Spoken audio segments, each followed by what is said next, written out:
I have finally gotten nervous. Now. Right now, yeah.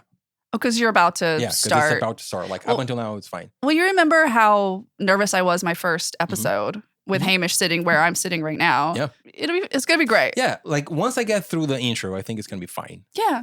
I also have drugs. Yeah, say that. What kind of drugs on the hot mic? Please tell me. Well, my friend, only over-the-counter Tylenol and Advil. That's it. Mm-hmm. No, I do have anxiety medication, though. But that's going to be fine. Okay.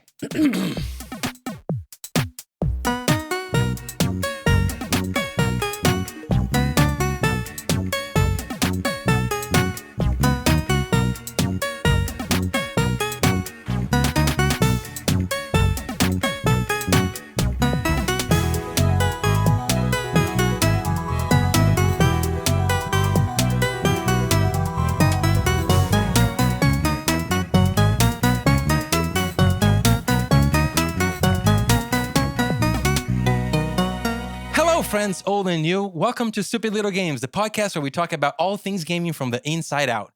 Each week, Not I sits down with a guest from various parts of the gaming industry and they chat about their current gaming obsessions. They tell stories from projects past or present. If they can talk about it, you know how that goes. And then they play a stupid little game that one of them has written specifically for the other. Sorry, keep going. Sorry. Now, I know exactly what you're thinking. You were thinking, wow, Jess sounds really handsome. That is not what they're thinking. I promise you that is not what they're thinking. Sorry, keep going. I want to do it again. No. I mean, you can't. You absolutely Let's can't. do it again. Okay. Sorry. I tried not to laugh. Okay. Sorry. I'm sorry. I worked really hard on this intro. It sounds great. I'm sorry. You're doing great. I know. Damn.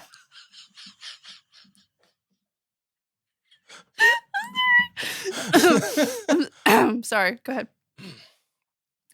Now, I know exactly what you're thinking. You were thinking, wow, Jess sounds really handsome.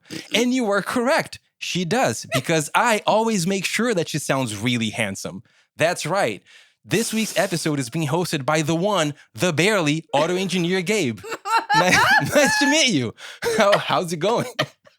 I hope you are having a lovely day. And speaking of lovely, today's guest, she is a masterful operations manager who's worked in probably every industry, making sure that executives and employees do not run their companies into the ground. A crafty, ingenious, and creative ball of fury who simply refuses to give you anything less than a wonderful time. Aww. A funny and thoughtful friend with a great big smile and an even greater assortment of insults. Always first in line to stab your enemies for you. A woman so cool she flies to North Carolina to get to South Carolina. She is my greatest enemy, and her greatest enemy is her own cat. It is my pleasure to introduce today's guest, Jess Pardue. Hello, Jessica. How's it going? Hi, Gabriel. That was so nice. Yeah, I told you I was going to be nice to you. That's like the only time you're going to be nice to me, though. Yeah, it is over now. I hope you had a good run. It was a wonderful, 23 seconds. Yeah, our friendship has peaked. Yeah. And that's it. But we had a good time while we lasted. Yeah, that was great. That was really great. How's your day going? It's really good. It was so hard to sit here and not laugh hearing you do most of my intro. I did all of your intro. You did it, but you changed a few things. And I did change a few things. It's really... What made it so weird? No, it's just a little surreal because it's like I'm so used to saying that every week. And then especially hearing you say, if they could talk about it, you know how that goes. Because that's exactly how I say it. And I'm just like, oh, do I really sound like that? No, you sound handsome. Because I do it. Yeah, that's true. So you do make every episode sound listenable. Because when I give you the raw, I'm just like, it's usually with an apology. It's like here. Yes, but also you make every episode sound enjoyable. Aw. I'm going to continue to be nice to you. For another 3 minutes? No, not an hour. and then we're gonna play a stupid little game. Oh no. And then I'm gonna be mean to you. Maybe. We don't know that yet. We're gonna see how it goes. Okay. So I guess we should explain to people what's happening. Well, you're the host now. You should explain it. Oh my God, no, so much work. So yeah, a while ago, Jess approached me with a proposition so that I would host an episode interviewing her because she's really nice and she's interviewed a lot of people and no one has asked her a single question in that time. Ever. So, no, that's not true. People do ask me questions. Yeah, no, your guests are all really nice. I listen to the episodes. I know, but also I'm here for you. I'm here in your service, in your honor. Thank you. To help you show the world how you are and who you are and what you do. Oh, thank you. We've known each other for a long time. Yeah, we've known 10 or 11 years now at least. Yeah. So. Well, it was a great 10 years. I mean, look, everybody needs a nemesis. Yeah. Why else would we get out of bed in the morning? Everybody needs a nemesis. So I believe that we have a wonderful relationship where we are the main antagonists, but also cheerleaders in each other's life. Yeah. Which I don't know. It's a nice relationship. I like. Even though I do roast you at the end of every episode, deservingly so. Yeah. Sometimes I feel bad about it, but only for a second. Yeah, but now we don't actually know who's going to be roasted at the end of this episode. We don't. Yeah. We don't. Because it's all in my hands now. Yeah. How does it feel to not be in control over the episode? Very weird. Very weird. Like we were talking earlier, it's like I usually do. I mean, I write every episode and do the research on the guests and booking guests and all of that. And I don't have any notes for this. Like I usually will sit down, I write the game for each one. And so now I'm just like, I'm along for the ride. Yeah. For better or for worse today. It was very interesting as we were getting prepared and we were talking about the fact that we didn't have any notes or anything like that. And I was like, you're not hosting. I know. You're supposed to know nothing. But I'm also like, am I interesting enough to sustain a full episode? Because I know you're not interesting enough. We're about to find out, aren't we? This may be a very short episode. It might be. It might never come out. It's like, no, it will. It will come out. It will. Yeah. You're very interesting. First of all, didn't you hear my intro? I did, but as soon as you started saying nice things about me, I kind of disassociated a little bit. So sorry. I should ask you about that, but maybe not on air. Maybe. Well, my favorite pastime these days is just disassociation. Mm-hmm. It's a hobby at this point. Why? Is there anything happening?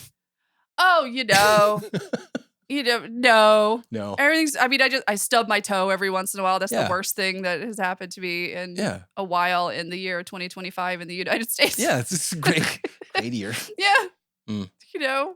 Maybe let's not talk about that. Yeah, let's not talk about that. So you seem to have a very strong reaction about me saying that you fly to North Carolina to get to South Carolina. Is that not true? No, it is true. Yeah, I don't know. Well, I fly to Charlotte, North Carolina to see my sister, whose name is Charlotte. That's not. She founded the city. Yeah, she did a long time ago. But I'm from a little town called Lancaster, which is right below the border into North Carolina. So I fly to Charlotte, North Carolina, which is right at the very bottom, and then she just comes picks me up. Huh. That doesn't sound. So it's how far is it from? What's the capital of South? I'm very ignorant. The capital of South Carolina is Columbia. Columbia, which is down at the very middle of the state, basically. Which is what I'm assuming the airport is. No. Well. Oh no. Wait. Well, yeah. I mean, there is an airport in Columbia. Did I ever actually fly out from Columbia? Charlotte has a much bigger airport. True. It's like an international airport, so I would usually just fly from Charlotte. But yeah, so I go back a couple of times a year and see my sister. Good. Well, I do have more questions about your life in the South and in the Northeast. Yay. But I was told by the normal producer of this episode of this podcast that we should talk about current obsessions first. Oh, yeah. This is my very smooth transition. That's a great segue. You're doing great. Anyway. Coming from me, I promise you I'm not lying. I think you're lying. Okay. Anyway, we usually talk about video games a lot. Yeah, we do. Right. And so I kind of already know what you're into right now and what's taking up your time. But no one else does. So what have you been up to gaming wise? Okay. So what I'm playing right now, Immediately what I've been playing yesterday, Power Wash Simulator. I talk about it a lot to everyone that I know, and I've talked about it a lot on this podcast. But yesterday, Power Wash dropped a surprise free level, and it made my day. It really. What's the level about? It made my day. It's like a dessert level of like kind of a bakery / like ice cream parlor. But it's like covered in things, and there's little like raccoon tracks. It's very cute, and it was short because it's just one level, but it really made me so happy because I do love Power Wash Simulator, and I saw that they had posted on Blue Sky, and literally downloaded it right then, and I went through it twice yesterday actually. I was about to ask if you actually finished the whole level. Oh yeah, yeah, absolutely. Does it have like secrets and stuff that you think you found everything? So the fun thing about Power Wash is that there's not really a whole bunch of secrets in every level, but there are kind of surprises because everything's covered in like muck and dirt. And so you don't know exactly what it is until you clean it. And then sometimes it's like something whimsical. I don't know. It's just very cute. And recently they had a Wallace and Gromit pack it was a paid pack, and it was 5 levels, and it was great because I'm a fan of Wallace and Gromit. So if you are a fan of the IP that they are that they have going, there are a bunch of surprises and like, oh, I remember that from the last movie and things like that. So that's a lot of fun. So it's one of those like make my brain happy, no thoughts, head empty, back to that dissociating sort of pastime that I'm into. But I played through that literally twice yesterday, and that was fun. But other than that, I have been current obsessions is a good name for it because I've been obsessed with blueprints, and it's so good. And I haven't played in the past 3 days, and I miss it because I'm actually in the middle of a day. But it's so good and it's so fun, and it's scratching a whole bunch of those itches that I love, which is like puzzles and adventure game and overarching puzzles, almost like escape room type things. So they're have you played it yet? No. I've been telling you about it. I'm like, you need to play it. So it's a roguelite puzzle game that you're going through, and basically I don't want to spoil it for people, but basically the story is you are late teens. Your great uncle has died, and he's left you his estate, and there's 45 rooms on the estate, and you have to find the 46th room before you actually get the estate. So it's a puzzler because you start out in the like entrance foyer area. There's 3 doors, and every single door, every time you're going through the door, it draws 3 different rooms for you to go into, and you have to choose which one to put there. So there are some that are dead ends. There are some that go into other things. There are different puzzles in each room that get you more keys, because once you get farther in the house, all the doors are locked. It's just very cool, and you have to solve the overarching mystery, and there's so like you have to read everything, and there's puzzles that you might see a little bit of it in day like 4 or 5, and then you don't see anything else about it until like day 12 or 13. I take notes. One of the few things that I continuously saw about this game is the fact that like note taking seems to be pretty much mandatory. Yeah, when I first started playing it, because I knew that it says at one of the early rooms, like it may help if you take notes. So I started taking notes on everything, like every single thing in every single room, like all the pictures on the walls. You don't need to take that meticulous of notes. I think it will kind of tell you that, oh, this is something that I'm going to need later, or you're reading something and there's a code in it, so you need to write that down. So you don't really need to take as much notes as I did at the beginning. It took me like 2 hours to get through the first day because I was literally taking notes about every room. But it's a lot of fun, and the art style is really interesting and pretty. Nice. It's really pretty. Yeah. And it's called Blueprints, Prince, but it's all about blueprints, Prints, which is kind of cool. But there's also like you figure out later like why it's called Blueprints. It's very cool. So way to go, Raw Fury. When the game came out, because I know the CEO of Raw Fury, because he used to be the CEO of Avalanche, I just kind of texted him and was just like, this game is amazing. And what was funny is that I had started playing Blueprints. I looked across the street, and across the street in the other apartment, there's a huge TV, and they were also playing Blueprints. Yeah. And I was just like, that's really cool. Yeah, because in your apartment where you are now, you Yeah. can see the neighbor, and I've seen. Yeah. That's And why I there, usually keep the yeah, windows like closed. yeah, and there's been days where like we're sitting here playing something, and then I look over and they're playing something, but it was never the same game. Yeah, it was like a really cool moment that I was like, oh, we're both playing Yeah. Blueprints. I recognize that floor plan. Where would you say the game lands on the head empty, hat full? Oh, so if Power Wash Simulator is in the like extreme no thoughts, head empty, dissociate, this one is probably, I would say, 3/4 on the, because you need to be paying attention, and every time you go into a different room, there are choices that you need to make. Yeah. And the choice could mean that you're done for the day, or it could mean that you can actually get farther in the house than you have before. So Yeah. I'm very curious about the game because over the last few years, I have developed kind of this appreciation for roguelikes. yeah, Um, I feel bad why do you feel because bad? I'm the one that got you addicted to Balatro. Well, yeah, but it wasn't the first roguelike that I played. I think Yeah. the first roguelike that I got into may have been Hades, Oh, okay. which I was late to that party.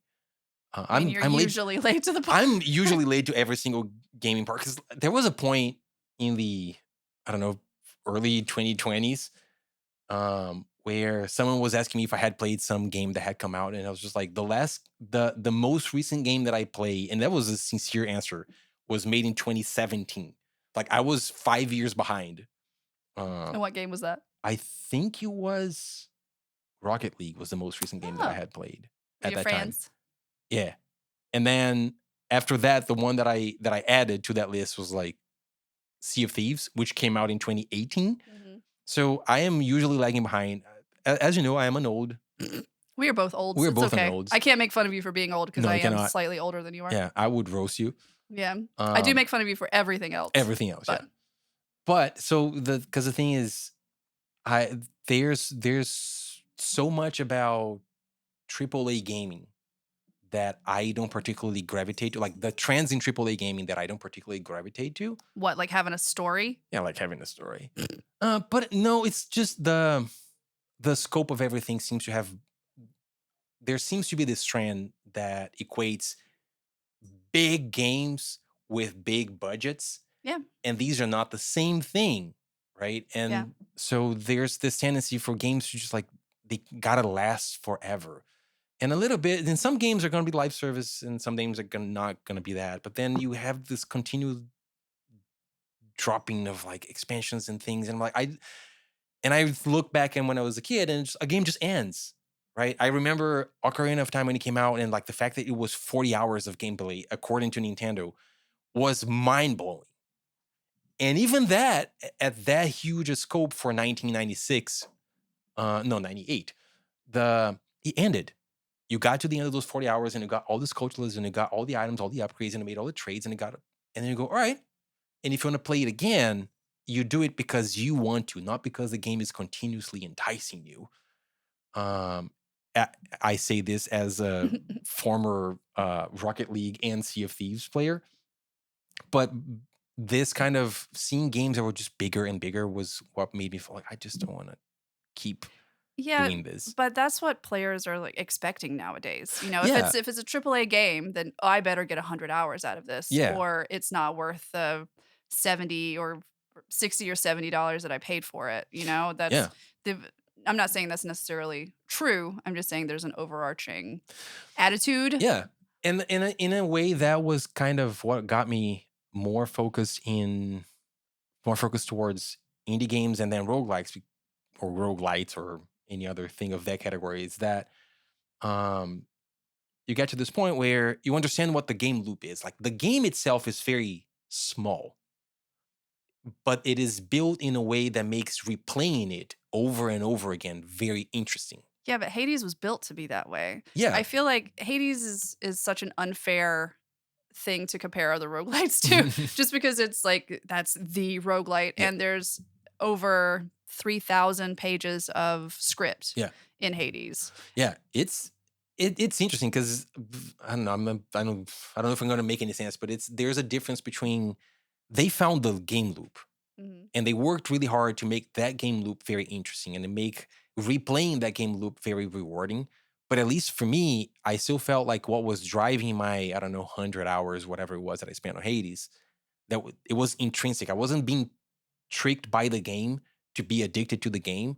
I enjoyed that beautiful kernel that the game has. Like the combat is very engaging. The runs are very interesting the way that they progress. The options that are available to you are very interesting. So I ended a run and be like, well, what if I had done this instead? And that, at least for me, gives me this intrinsic motivation to keep playing the game instead of my favorite example of this was the years that I spent playing World of Warcraft and realizing that there were many days where I was just like, I think I'm done. I don't want to play more today. But I would look at the XP bar. And it was like, and you're that close, 80% there. And I go, I can just do one more dungeon and it's going to get me there. But by the time that I go do the quest and then I do the dungeon, I'm like 50% of the way through the next level. And I would do it, but I would end the day like, I wanted to stop playing this 3 hours ago. The great thing about Hades, though, is that you can do a run pretty quickly.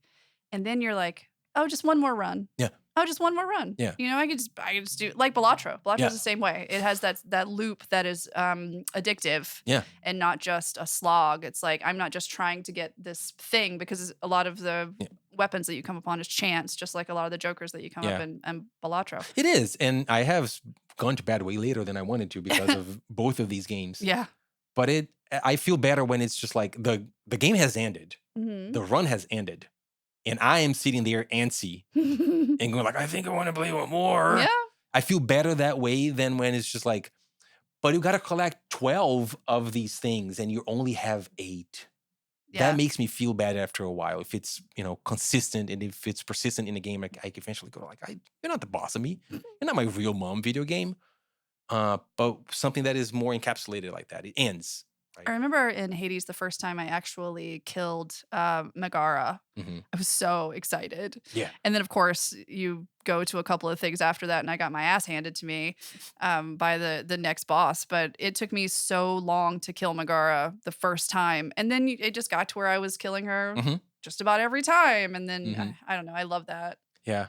No, so yeah, roguelikes are I did not expect to like them as much as I eventually did. That's nice. So my plan today is to play a lot of Balatro.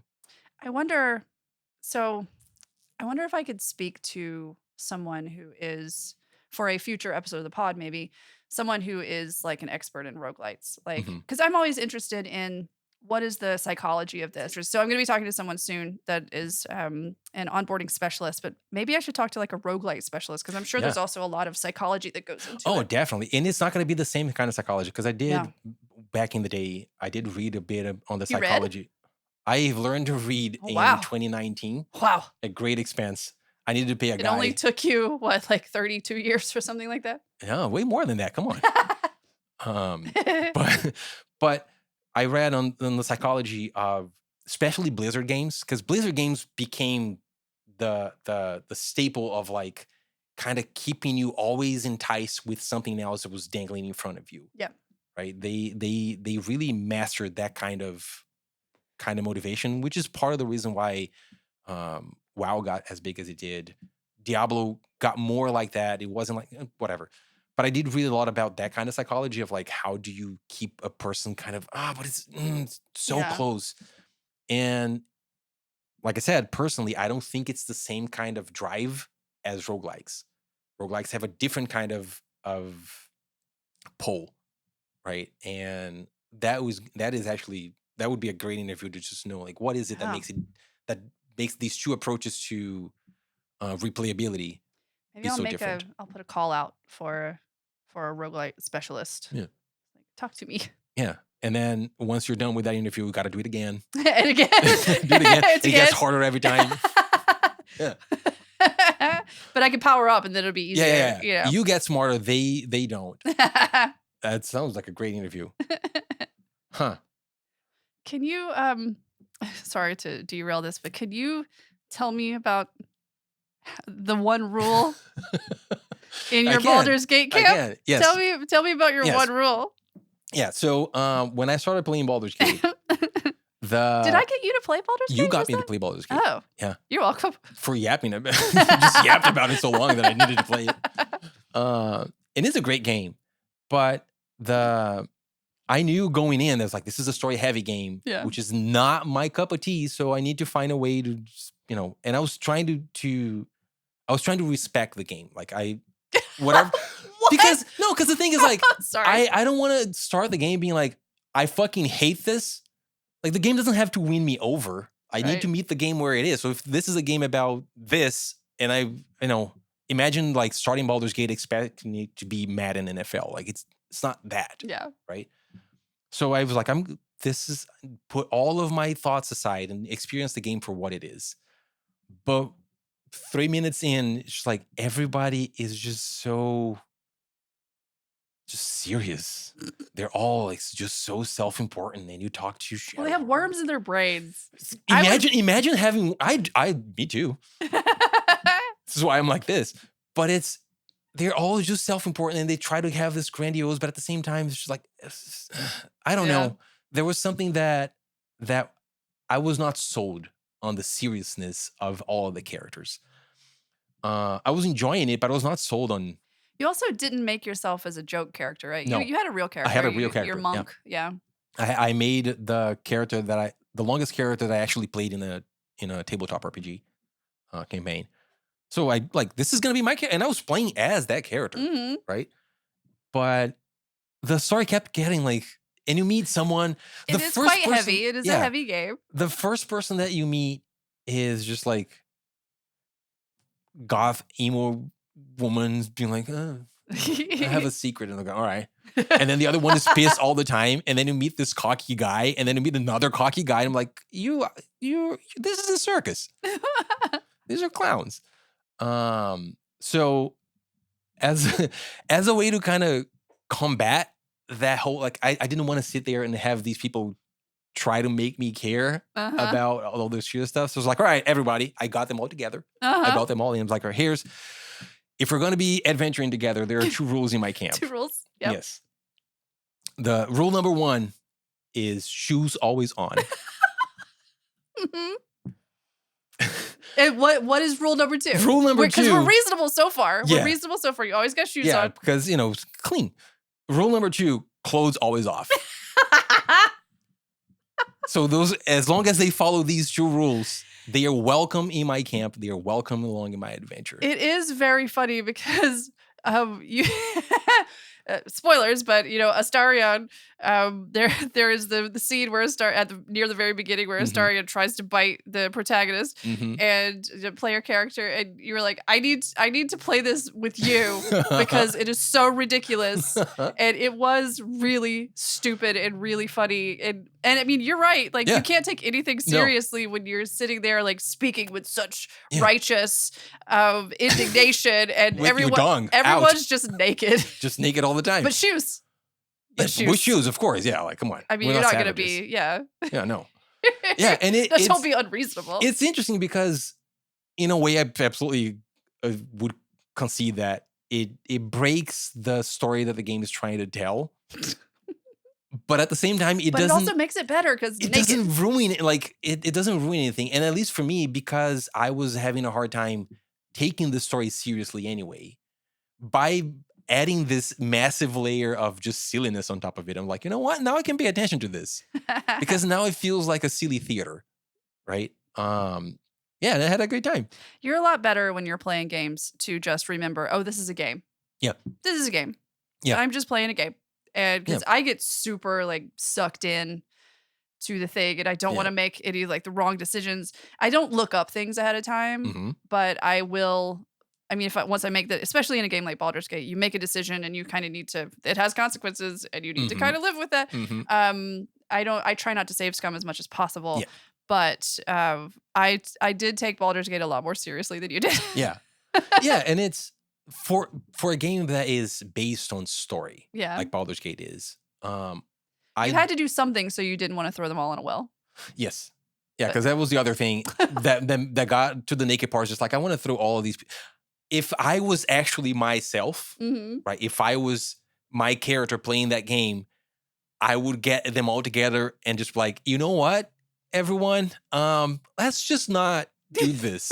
And I would just go do anything else. I would not, they are, if I take them seriously as people, I would not want to hang out with any of them. They're all very annoying. So I need to not have that. So just throw a star in a well. I would throw a star in a well. Naked. That's going to be the title of the episode. We don't know that yet. Throw a star in down a well. I would throw him down a well. Yeah. But this feels like a great time for an ad break. Sure. Right? Yeah. All right.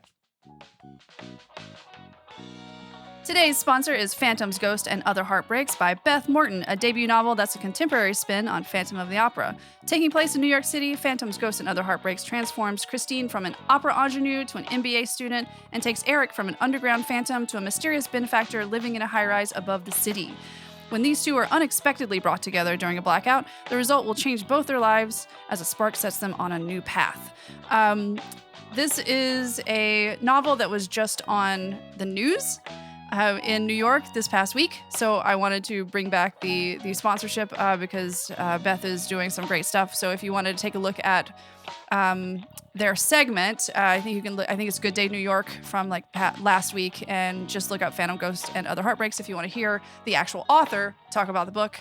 And it's very cool, and it is available right now, on Amazon for the paperback, or you can get Kindle Unlimited if you prefer the ebooks. So thanks to Phantom's Ghost and Other Heartbreaks for sponsoring this episode. I'm reading it. Nice.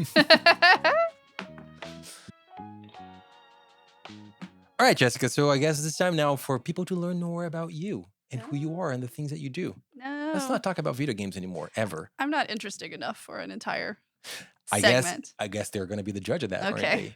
Yeah. No, that's not true. I shouldn't say that. That's mean to myself. You're being mean to yourself. Yeah. I mean, it's my favorite thing to do. So, I mean, I'm as mean to myself almost as you are mean to me. I am never mean to you. Oh, sure. I'm very realistic. True. About all the. See, that's why it hurts so much. Yeah. Because it is very realistic. I think I like to think that I'm the kind of friend that builds character. Yeah. Oh my God, I sound like an asshole. No.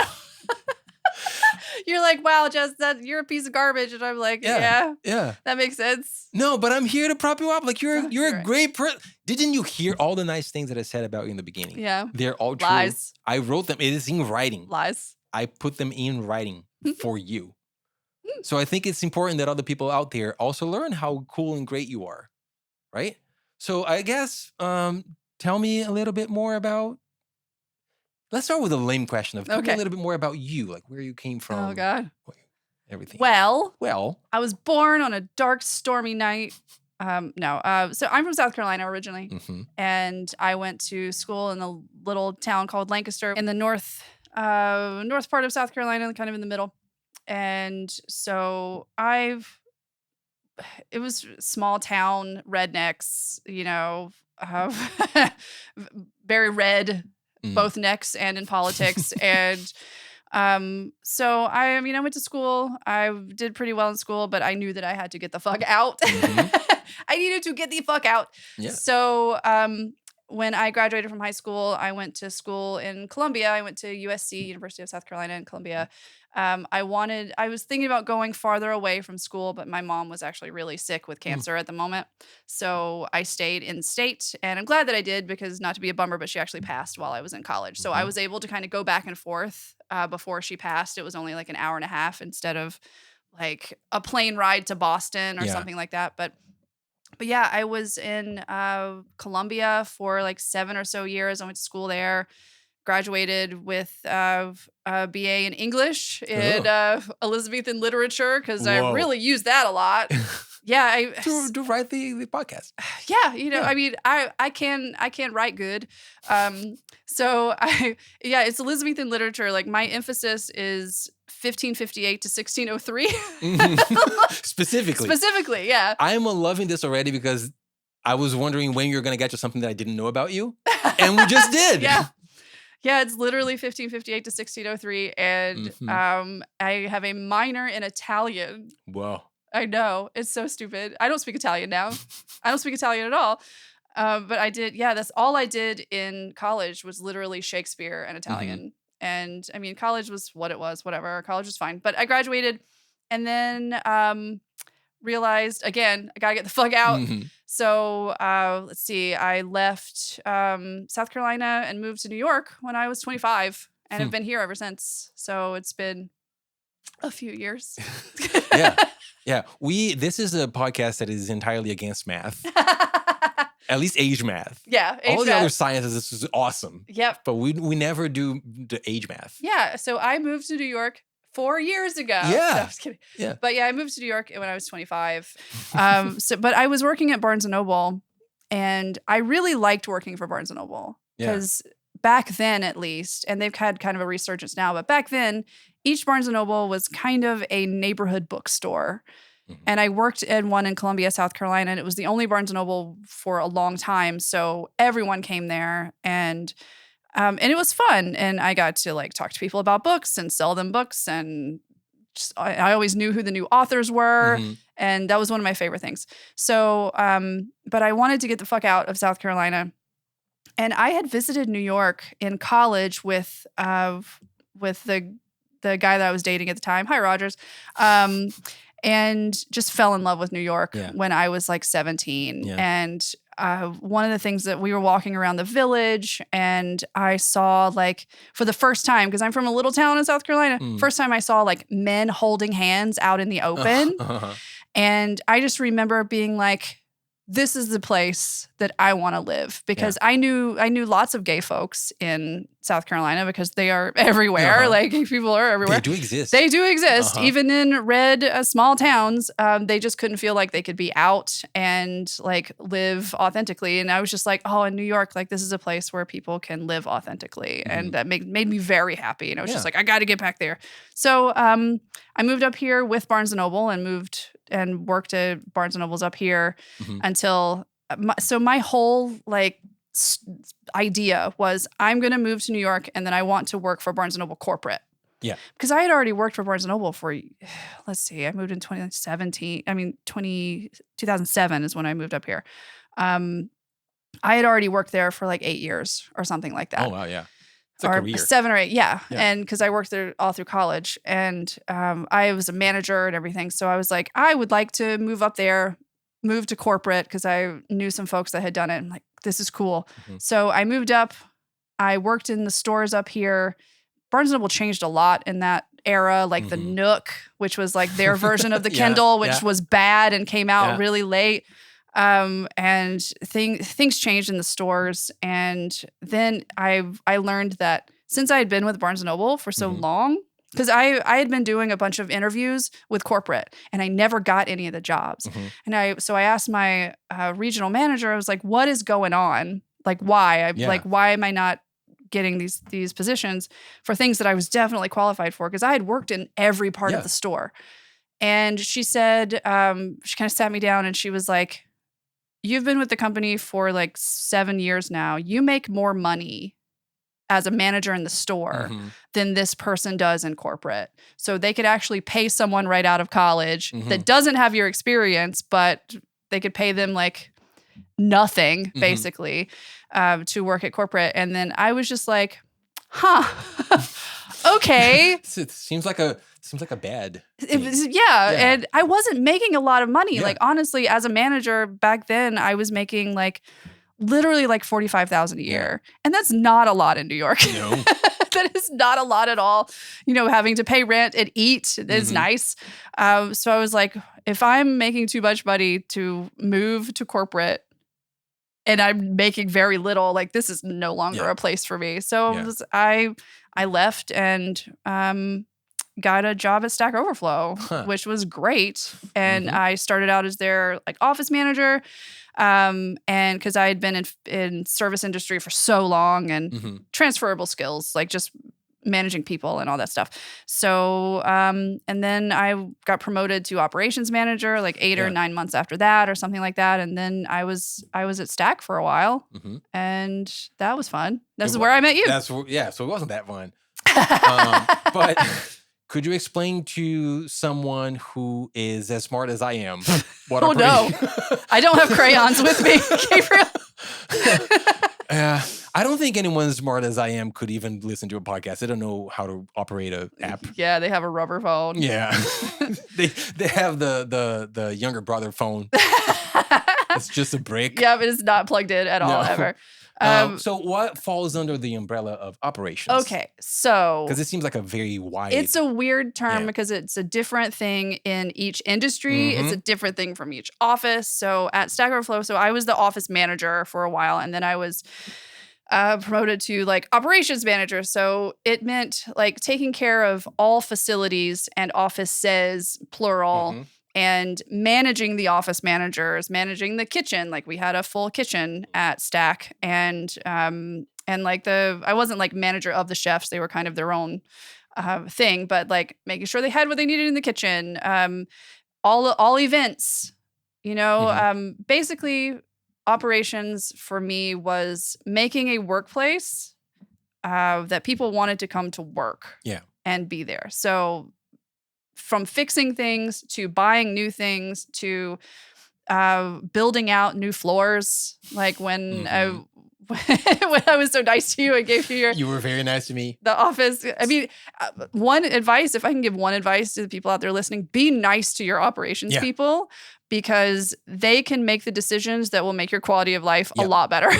So the story there was at some point, I was sitting in my office with headphones on, but not playing anything, which wasn't intentional, but I ended up just hearing what was happening around me. And you were there walking with, I don't remember who, but like some other people from the office, maybe some director or whatever. And I heard this whole like very faint conversation about, sitting here, sitting there. And that area used to be the area that belonged to the team that was my team. Right? I wasn't the manager, but like it was the team that I belonged to. And that was the area for that team in the corner of the office. It was really nice. Had a great view. It was awesome. So at some point you break out from that conversation and you come into my office and knock on my door and you're like, hi, so we are going to be moving all of the executives to this area right here. And everybody here is going to get kicked out. No one knows about this yet, but there's an office on another floor that we're building out that has just freed up. Do you want to take that one out before we go through this whole process? Because then you get tips. Because otherwise, when we actually go to the move, like everybody who's sitting here now is just going to be assigned a desk. But if you move now, you just move now. And then you don't have to move when we have to move everyone. And I was like, I will absolutely be kicked out to go to a fancy corner office. Oh, yeah, I remember, because all the C-suite wanted to move and be closer together. Yeah, the whole. Yeah, I remember that. Yeah, because we had kind of this nuke where everybody sat together. And they thought that that was going to be better used by the executives rather than my team. Which I disagree. I mean, I guess. I don't know. Doesn't matter. It doesn't matter. But I don't think either one of those spots were like the best spots in the office to have an office.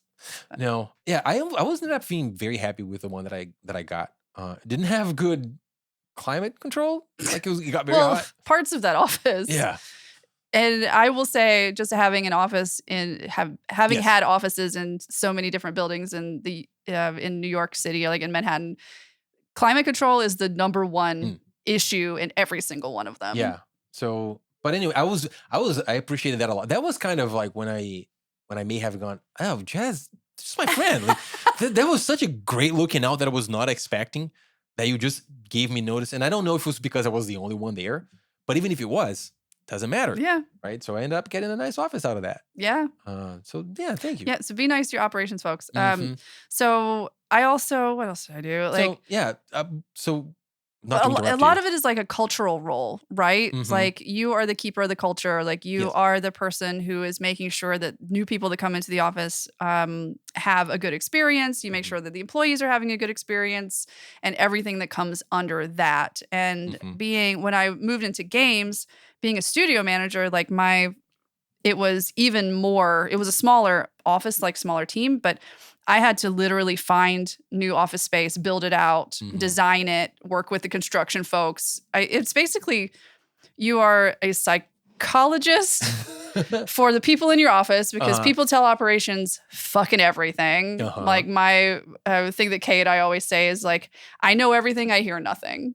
Because, and you also have to be a construction project manager, which is a whole world in itself, which is fun. I'm at Avalanche. I built out like the entire office, and it was wild, but it was so much fun.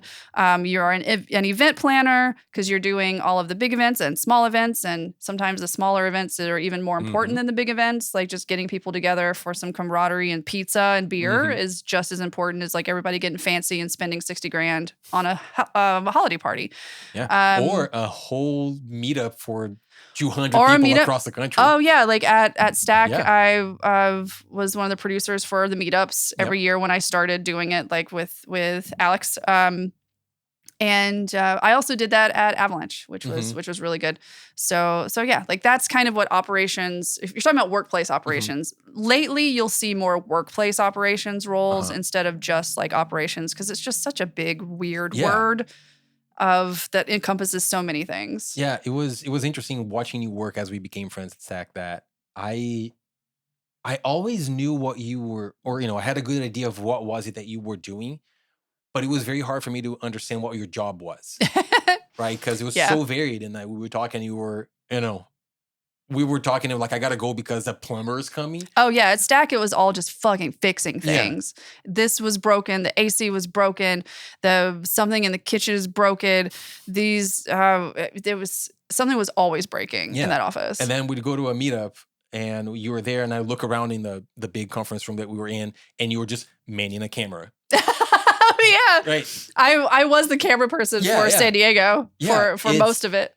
It is. So that's the thing about like, I knew your job title, but it was very hard for me to understand what is it that your job description would be, even though I knew a bunch of the work that you were doing, because every day that we were talking, you just had a different thing. And I was like, I just go into my office and sit here like a moron. Basically anything having to do with the office. Yeah. And a lot of times, like I say, like as an operations person, you need to have really good relationships with every part of the company, because you need to work with every part of the company in order to do your job well. So I had to be very close with IT, be very close with the executive team. You need to because you have your fingers in lots of little pies and everything. Yeah. How does that change for all of the industries that you have worked in? How does that role of operation change between those industries? Honestly, or what is in common between it? There's so many commonalities between them and transferable skills in everything, even being a producer. Yeah. So the transferable skills are immense. It's basically knowing how to run a team and pull a team together, project management, follow up without being a dick. Like one of the because like you have to realize that, especially and we can talk about me actually getting into gaming in a second, but one of the things that you have to be able to do is get people to give you information that you need to do your job when it's not their priority. They're so busy doing other, especially in the games industry, because they're probably behind on something else, but you need this information because the publisher needs it in order to sign off on a milestone or something, because just everything like cascades into other things. But you need to be able to get these people to do this for you when they don't have time to do it and you're not prioritized, without making them hate you. Yeah. And it's really hard, and it is a skill. It sounds like a very stressful skill. It is kind of a stressful skill, but it's also kind of fun. Yeah. Because that's a good way to put it, because you are no one's priority but your own. Like, exactly. Which kind of applies to a lot of roles, especially white collar stuff, but not always. But also, if you know that, yeah, it's easier to not take those things personally when someone is not getting back to you with this concept art that you need to put in a document. It's like, these people are very busy and I need to make it as easy for them to give me this information as possible. Yeah. So how much of this can I automate? I learned Perforce and like all of like how to get a whole bunch of like check-ins and things myself so that I knew what was going into the build without having to ask the engine team what they're doing, stuff like that. And if people see you do that and they know that you are trying to make life easier for them, they are more likely to help you. Yeah. Yeah. And it was, it was kind of the whole theme of the company that when we worked at Sacrifice, that was the whole ethos of the company. Right. And, at least my experience from talking to you at the time was that you had a very easy time whenever you showed your work to people be like, oh, in general, I know that the company had, but I was interesting to get to see how many people would actually go to bat once they saw that you were doing a lot of things. Yeah. Right. You also need to let people know the why. Yes. There are so many people that are either you don't have the time to give them the why, but you have to make time to give them the why because they're going to be more likely to help you if they know why you need this. Because if, say, okay, I'm going to the concept art team and I'm like, I need this by tomorrow morning because, and if you just say that, then they're going to be like, I don't have time to do this. Like, why? I don't have time to go back and find all of these things. But if you say, I need these concept art by in the morning because I need to get it to the art director by noon so that he can sign off on it and make sure it's something the publisher that is finished that the publisher can see already. And so that I can have this in a document by end of the day tomorrow because the publisher needs it by the end of the day tomorrow. Like, then they're more than likely to be like, oh, this is why you need this now. You're not just like on my neck about something for no reason. Yeah. And I don't know, you're always so very nice. Oh, thanks. It's another compliment. You're also very nice, and I can kind of see from the outside what was it that made you so successful.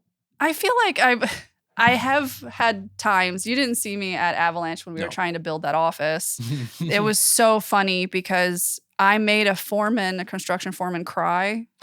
Why did you do that?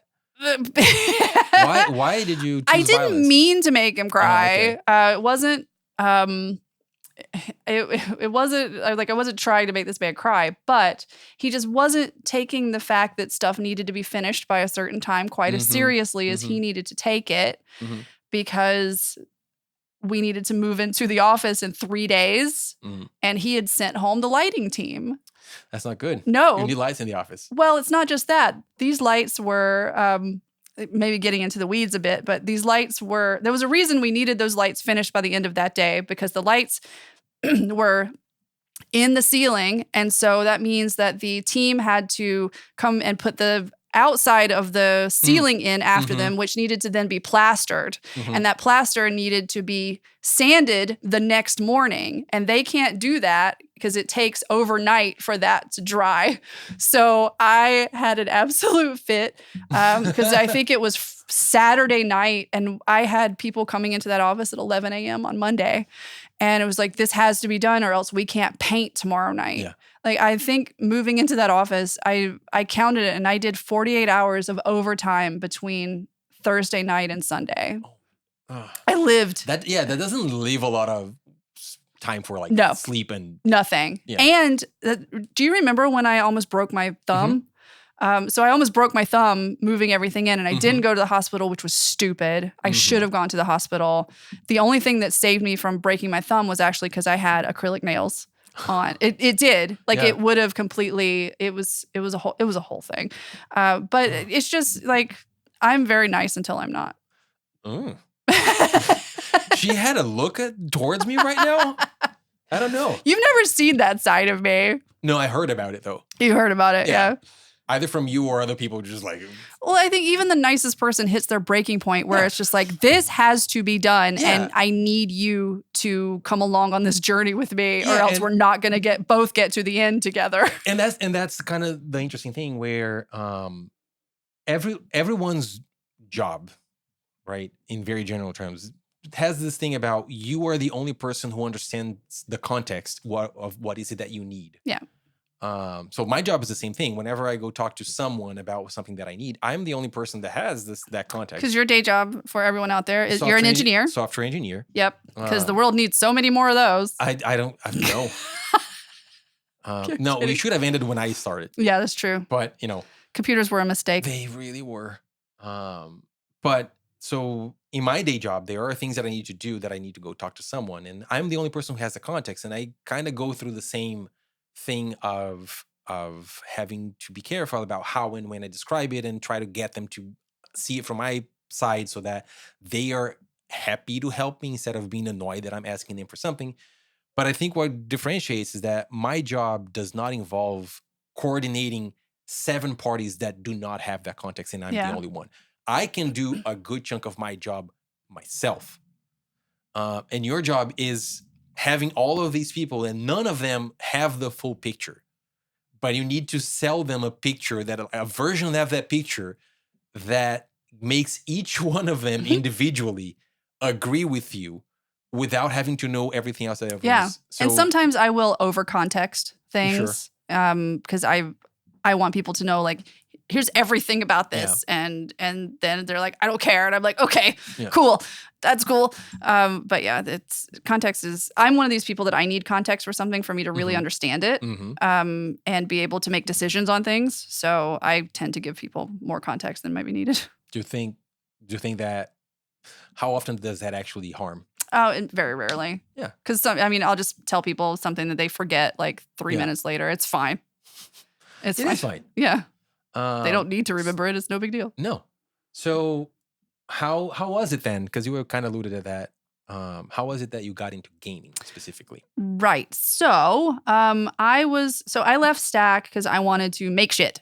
Yes. Like I was workplace and running the office. And one of the things that I really loved doing when I worked at Stack was I was the EP I ended up being the EP for the Stack Overflow podcast. And that was fun because I was like tangentially on mic, but I was just making sure that the things go smoothly. I did all the guests and managed the audio engineer that would come in and when we were recording. And we even started getting like sponsorships and all this type of stuff. But then the host of the show, which was like Joel and Jay and the other like execs, they no longer had time to do it. So they wanted to stop the podcast. And I was just like, well, this is like one of the things I really loved about my job. And I was like, well, shit, now I want to go make things. So I left Stack in... Were you still there when I was a guest on the podcast? Probably, because I think they stopped the podcast before I left. Yeah. They just didn't have time to do it anymore. Because it did take... like 6 hours of executive time because it's like 2 hours with the CEO of the company, the CTO, and the VP of community. Yeah. Whatever Jay was at that point. I don't know. But so they were like, we don't have time to do this anymore, which I understood, but I was also like, but this is so fun. Yeah. And people really listened because it was like the community. So after that was not going to be a thing anymore, I was just, and Stack had like changed so much and just like, I'm going to go make things. I have my hands on my hip right now. You do. I'm going to go make things. You look very certain, very assured of yourself. I want to go make stuff. So I left. And also I remember this is exactly what you sounded like. Yeah. At the time. This is what I sound like when I'm not on mic, when I'm just talking to people. I'm gonna make stuff. Oh God. But I left and I actually started working. I became studio manager for a boutique. They didn't like being called small, but it was like a boutique production company in Williamsburg. And it was a lot of fun. It was called Ghost Robot. And we made really quirky music videos and commercials, like really weird shit. And I loved how weird their shit was. Yeah. And so, but it was a very small like crew. We had like 7 people that worked there all the time. The 2 like founders and executive producer and then some producers and all of that stuff. And so I was their studio manager. So it was a little bit of office manager, but it was a lot of like whatever they needed to do. Oh, so that's when you actually got more involved with the production. Like production, yeah. Like I saw, because we were such a small like knit group that I just saw every part of it. So it was calling places to try to find we have a commercial that if we get the money to do it, we're going to need to do this in 2 days. So we need trucks to get things everywhere that we needed to go. We need to order a ton of things for set dressing. So it was just a lot of it. I also learned about like how to treat like VIPs that came in to do commercials and things like that. I also did all their social media, which was interesting because I had never really done that before and they didn't really have a social media presence. I also ran their intern group. You did a lot. Yeah. It was for no money. that explains why I barely saw you during those years. So in production, there's a thing about the arts creative things like making video games and making music videos and stuff like that is that it's a lot more passion than money for a lot of things. It's like, oh, this is my vision and we're going to make our vision. And they weren't like a huge company. So like the folks that came in to make music videos didn't have millions of dollars. Yeah. It was, here's the budget for your vision. Now we need to do like half of that. Yeah. But I learned so much working there. Like I got to think about like, oh, we need a raccoon for 4 hours. How much is this going to cost? And where am I going to get it from? Like it was things like that. I got to like host and like put together fashion shows for one of the directors that was in the stable. I also learned a lot about like video editing because I did a lot of video editing for their social media, but also I was managing the people that were coming in because we had, like I said, there was like 7 people that worked there all the time. But when they were working on something, there would be anywhere from 20 to 40 freelancers that are coming in just for this project. And we had a whole like video village downstairs and all the editing bays. So I got to learn how to like play with all of that, which was really interesting. But it was fun. The money wasn't great because it was like passion. Yeah. But I lived in Crown Heights, and that was in Williamsburg. And so getting there every day was the fucking worst. Yeah. It was almost worse getting there from way back when I worked at Barnes & Noble, and I lived in like Brooklyn. I lived in like Bed-Stuy and worked in Forest Hills. Which means I had to go like all the way into the city, and then like it was like an hour and a half there and back. But at least I could get on a train and do that. Yeah. Trying to get to Williamsburg from where I live was like a bus if you're lucky. There's no trains that go that way. And since I wasn't making a whole lot of money, I couldn't just get like a car there, like a taxi there all the time. When I started to get into New York City lore after I moved here and understanding how people felt about different neighborhoods, and there's a lot of, depending on who you're talking to, Williamsburg is either the worst or the greatest place in New York. Yeah. And then I love it as a place. And then it's fabulous. But getting there from where I live is a piece of shit. When I actually went there the first time, it was like, even if I like this place, it is so impossible to get here from basically anywhere. Yeah, unless you live or work around 14th Street and you just take the L straight into Williamsburg. Like, from basically anywhere, it's so hard to get there. And I'm like, even if this was the greatest place on earth, it's just not worth it. Yeah. Damn. So anyway, that was a tangent. Yeah, but I couldn't really get there. So I didn't stay there too long because it was taking me so long to get there. And then we'd have really long days and I didn't get paid overtime. And so it was like a day that should have been around 8-9 hours turned into like 12, 14 sometimes, depending on like shoot days and things like that. Yeah. And so while I was there, actually, I applied for a job at Avalanche and got like pretty far in the interview process. So Avalanche Studios, which is where I ended up working. And then they stopped hiring for that job. And so I was like, oh man, that sucks. So I left Ghost Robot and started working at HelloFresh for a little while, which was cool. I was their workplace ops manager. And I just started, and then basically 6 weeks after I started there, moved into a new office, which was fun, moving 425 people into a new office. Learned a lot. But I also didn't plan it because I just started right before we moved. So, and that was execute someone else's plan. Yeah. And I was just like, oh, okay. Good. You already bought this? Like you already, And was that actually bad, or was it more scary to do something like you didn't plan it, but you did have to execute it? It wasn't scary because in some ways that's easier because it's like, oh, we already have everything laid out that we need to do. I just need to execute it. It's cool. No problem. Less decisions. Yeah. But when you see that those decisions are now like, because they had hired a bunch of people and the new place was full. And so it was just like a whole thing. But anyways, moved into a new office with HelloFresh. December 2019. Oh. Yeah. Oh. Yeah. Why you have that face? You have a very specific face. I don't understand. Yeah. December 2019 was a fine time. Yeah. December was great. Yeah, it was great. It was amazing. Yeah. And then you have the new office. Yeah. And things went great. Yeah. Brand new office. They just paid for. Spent so much beautiful money, new office. Wow. Beautiful new office. Wow. Did everybody enjoy? They enjoyed it for about 8 weeks. And then this little thing called COVID started coming around. But I learned so much during COVID because beginning of COVID, nobody knew what was going on.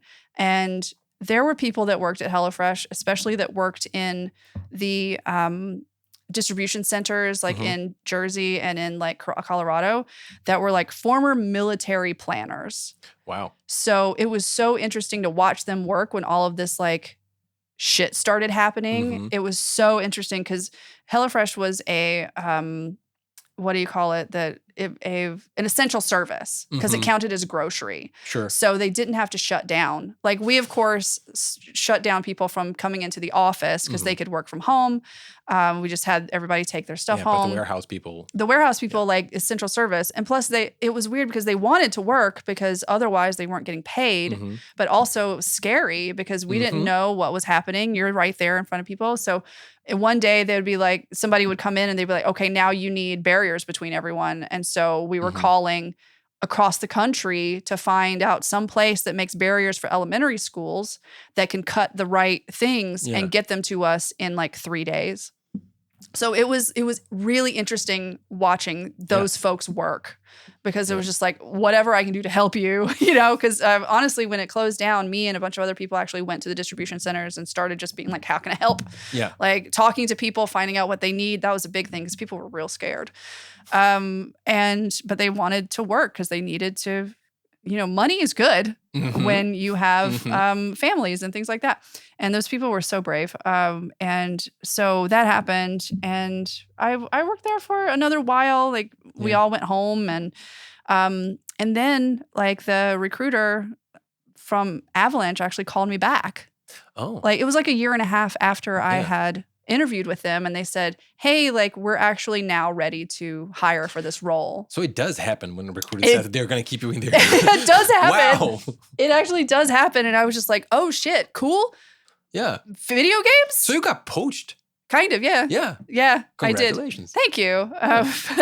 But it was great. And then I told HelloFresh I'm very sorry because I did like my job at HelloFresh. Yeah. I remember you or at least I remember you not having a lot of like it was a cool place to work for. And but especially going through all the COVID, they were trying their best to do what was best by people. They weren't one of those people that are like, we're giving like nothing to anybody and just shutting everything down. No, like they were actually quite good about that. But I was just like, I'm sorry, video games. Like video games. Like I've been a gamer all my fucking life. Yes. Like video games. So then I went to Avalanche in 2020 and it was great. Like the end of 2020, October 2020. Yeah. You were very excited.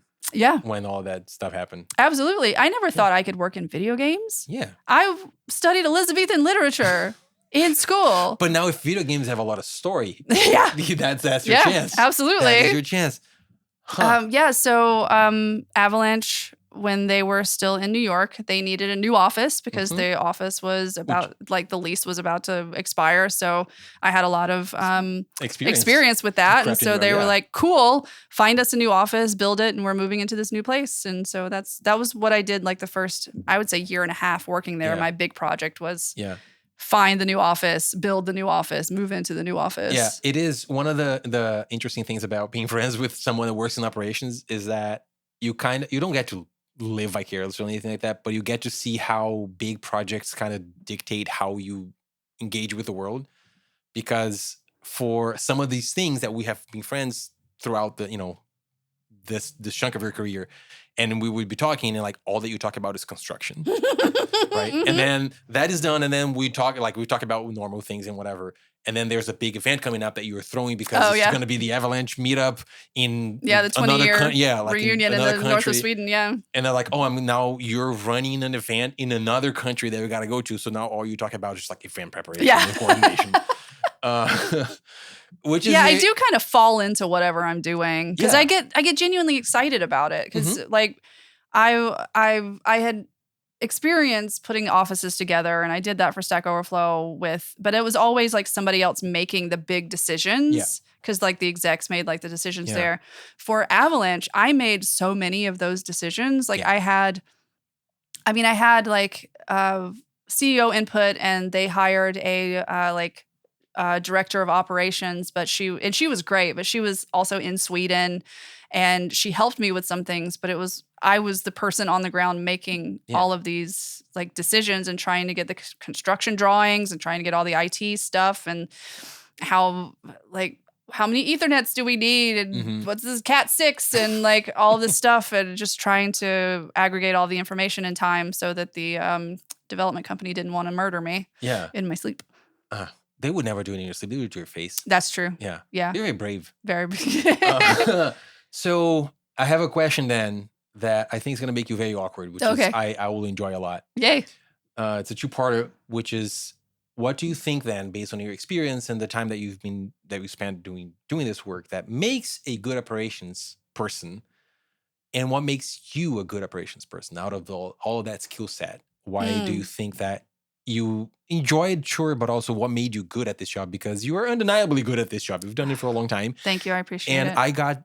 And this is not only me being your friend. I got to work at an office that you ran, right? So like I know how well everything went. I really like the setup at Stack Overflow too, because I was operations manager for like all of the offices. So there was like the New York and the London and the Denver for the long time. And so I really liked going back and forth between those. Yeah. So I'm a big traveler. So yeah, what do you think makes a good one, and what makes you good at it? I should have known you was going to ask something like this, but but then it's not going to be fun. So operations, you need to remember that it is at its heart like a service role. Like also being a producer is a service role to your team. Like you are there to make their lives easier. Like but for operations, like it is a service role. Your customers, if you want to put it in that context, are the employees. And you want to make the job easy for them to come into work. The thing about operations is people are going to complain about everything. So you need to like be cognizant of problems that could happen and solve them before they happen, because people will remember those issues more than they're going to remember this really cool thing that happened last week, and they'll bring it up 3 years later about how we didn't have LaCroix for stuff like that. Problem. Yeah, very serious. But no offense to all of the LaCroix enjoying listeners out there. LaCroixers, LaCroix boys. But it is a service role, and you have to be cognizant of that. Like you have to genuinely want people to enjoy coming to work. Like my whole thing was I wanted to make a place where people liked coming into the office. Yeah. And that also means places for people to relax, places for people to like actually heads down work. Like I worked with engineers and a big part of it is also like communication. Like the one thing that I really learned at Stack Overflow and that really helps me when I'm doing production work is how to get people to read my emails. Because engineers don't read emails. No, it's horrible. It's the second worst part of the job after software engineering. Engineers do not read emails. No. I remember there was an engineer, I'm not going to say their name, at Stack Overflow that was just like, I notoriously don't read emails. And they showed me their inbox and it's just thousands, like tens of thousands. And I'm just like, Jesus Christ. And they were like, but I read your emails. And I was just like, aw, that's cool. And so, like the communication is a big part. And you asked like, what do I think makes me good at it? Yeah. And generally, whether it's operations or production, like being a producer or whatever, I think one of my big selling points, I guess, and it's hard for me to say anything nice about myself. I know, this is why I wanted you to do it. I hate you so much. Yeah, you should. But I think it is true and it is important. Like I would rather be effective than right in almost any situation because like I don't have the ego of I need people to know that I am the smartest and the best and doing the most, you know, like that's boring and like not going to help anybody, you know. I would rather be effective even if it means that gotta eat it. Yeah. And I think that comes from being so long in retail. Yeah, that makes sense. Because like I've took shit every day from literally everyone. And it's an industry that notoriously like ties you to, like, it gives you very little recourse. Yeah. So do you think that do you ever spend a lot of time to better phrase the question, because you mentioned rather being effective than right. Mhm. Do you think a part of the job is also making the other people that you're working with thinking that they are right even when they are not? Or No, that doesn't really... I don't do that Yeah. because that takes a lot of energy, Yeah. and I'm not going to babysit other people's egos, Mhm. but I'm not going to go out of my way to make myself seem Yeah. more right than I am, or I'm not going to try to correct someone when I have the information that I need, unless it's like something egregious, Yeah. I don't care. It's wasting everybody's time. They're going to forget about this in 10 minutes anyway. And that's fine. Yeah. But yeah. Okay. Uh-huh. So Nah. now I have a question that is different from everything else. Okay. Oh God. But also it's going to be terrifying because here we are right now sitting down doing a podcast. Uh-huh. That you mentioned that you did one for Stack Overflow a while ago. Oh yeah. But this is yours. This is mine. This is yours. You are the creator. Yeah. You're the mastermind behind this whole thing. Where did it come from and how is it going? Oh, well, so I have been threatening for a long time to start a podcast. Be like, this would be fun because I really love doing it for Stack Overflow. I just never had the time to do it. Or like, what am I going to do? And of course, like I've been in love with video games for 25 years, since getting the original NES in like 1987, or whenever that came out. But like I've always been into video games, but it's always been like my hobby life is video games. And when I started actually working for Avalanche, I was like, oh, well, now my whole life is video games. Hell yeah, this is what I'm supposed to be doing. And so after that, I was like, oh, well, I should start a video games podcast. Like, this is a no-brainer. But I was still like, what am I going to actually do for that? And also, it takes a lot of time, so I don't have time to do this. So once Avalanche was closing down, I was in charge of like closing the New York office. And I mean, it was a whole thing because I built that office, and I don't have ill will against Avalanche. I mean, the business is the business, but it was still like, it was rough. Yeah. So I put a lot into it. Yeah. Yeah. And I was like, I'm going to take I left there basically beginning of October, and I was like, I'm going to take the rest of the year off before really looking for something new and just kind of like decompress, figure out what I want to do. But I couldn't like just sit around not really doing anything. Yeah. So I was like, this is the perfect time. I'm going to start a fucking podcast. Yeah. Yay.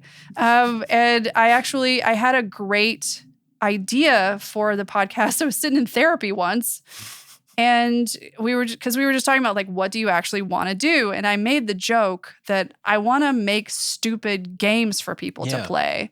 Because my like dream job, honestly, if I could have any dream job, would be to write for like Game Changer, or write for there's a show called After Midnight that with Taylor Tomlinson that's literally just stupid games that people play. The points don't matter. It's just stupid games. It's not even necessarily video games. It's just stupid games. And I was like, I was literally in therapy, and I was like, I just want to make stupid little games for people to play. Yeah. And my therapist is like, there's your podcast. You know you can do that, right? Yeah. And I was like, oh shit. Yeah. It's like, because I mean, there are so many great podcasts out there. So I wanted to do something different. Yeah. And I wanted to take my position like in the game industry. I know a bunch of really amazing people that have been in the industry for so long. And I'm sure that they have things that they would love to teach people. And so I can like talk to them for the first like 5 to 10 episodes. It was like, I'm going to call my friends and make them come on my podcast and have them tell me about their jobs. And it's just kind of like ballooned from there. And it started, I started it in I think the first episode came out on October 27th. Yeah. So I started talking to you about this because I knew that my job was going away. I stayed on at Avalanche past a bunch of other people because I needed to shut down the office and make sure all of that was like done.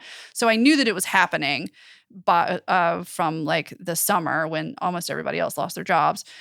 So I think you and I started talking about this in like August or something like that. I remember we were at the beach. Yeah, we were at the beach. We were at the beach, and I was telling you about this, and you offered to edit it. Wow. And now you're throwing that in my face. Yeah, you offered because I I always felt bad like actually having you do this because it's like work that you're not like necessarily getting paid for. And I know that you have like a day job, and I feel bad like making you do things, but you were just like, no, well, let's try it. But this is more fun than my day job. Yeah. So like, it doesn't count. Yeah. So then when I made up my mind that when I was actually finished with Avalanche, I was going to actually put together the podcast. And I ended at the beginning of October, and my first episode was October 27th. And it's been gaining since then. I'm really surprised by the reception. There's thousands of downloads at this point, and not a lot of, I mean, some of them are people that I know, obviously, like my sister listens, and I know a bunch of former like folks that I worked with at Avalanche. I know they listen because my second highest country other than the United States is Sweden. And I was like, that makes sense. Yeah. That makes sense because I know a bunch of folks there. So, but I've started getting people reaching out to me that I don't know, saying like, I'm enjoying this. There was a person I met at GDC that had heard of it, and it's just been so much fun. It's been so much. It's been something that I'm doing that I care about, and it is creating something because I always wanted to like create something, and this is my medium. I love podcasts. Like I have a regimen of podcasts I listen to every week, like Monday, Tuesday, Wednesday, especially when I was commuting. I would go through so many podcasts. I feel bad because I used to read all the time, and now my time is like taken up by podcasts. Reading with your ears. Reading with my ears, yeah absolutely. And most of it about drag queens. But yeah, so I just wanted to start the podcast, and it's been a lot of fun. I've learned so much. I go back, and I think I had to listen to my first or second episode, and I was just like, oof, I sound very different in that episode. It's the same microphone, so it was just my whole demeanor is a little different. It is that. So I've been involved in this from the beginning. Yeah, you have. I also have a take. But I did. You want me to play host for a second? It's like, Gabe, what do you think of the podcast? Absolutely not. But I didn't need to, not that long ago, I was showing the podcast to someone, and I put on the first one. And it was interesting that like your voice came on, and I had this like, oh, I sucked. It was so bad, and it wasn't bad. Like we worked really hard. I don't think it's bad at all. No, yeah, no. But that's I think has been one of the fascinating things about this, because I knew how to mix, but I had never mixed something. I was doing my own stuff in my own bedroom at home. Like none of it matters. And most of that is music, right? So I also think that talkie is different than music. Yeah, and so did you like how I explained that? Talkie is so much better. Songy and talkie are not the same. But it was interesting because we worked really hard, and like I know how nervous I was and how much I wanted to do a good job because you're my friend and I love you and I wanted to like things to succeed. And I absolutely do not want to be very clear that I am the weakest link. I don't think that at all, because you make this sound so good, and I'm sorry. Now I'm saying nice things about you. This is the worst possible thing that could happen. There, is that better? Yeah, bitch. I'll just call you bitch. All right. Now that you have offended me once, you get to 22 compliments in a row. But I listened to that, and there's this like, it was not good. And I was immediately taken by two obvious thoughts. Like that sounded like when I told you like the mixing is done, that was the best that I could do. And in the span of a few months, I was already in a position that I could listen to something that I had done not that long ago and go, oh, I got better. Yeah. I have a better understanding now of a lot of things. And the other thing is also thinking about, so what am I going to think when I listen to this one 6 months down the line? And also you get to hear your voice on this one, which I know you love. Mixing this is going to be horrible. I have needed to mix my own voice a handful of times in my life. Not 2 times in my life for various things. It's always horrible. I've finally gotten used to it. Really? Yeah, I've finally gotten used to my own voice, because I listen to each episode not only when I'm recording it, but I listened to it at least twice after that. Like because I cut the episodes afterwards. And so I listened to the whole thing, the all the raws, and then cut out all of the fun things and edit it. And then after you mix it, I go back and I listen to the entire thing again before uploading it to I only really listen to it all the way through once it's out. Yeah. Because for the mixing, I don't need to listen to the entire thing. Yeah.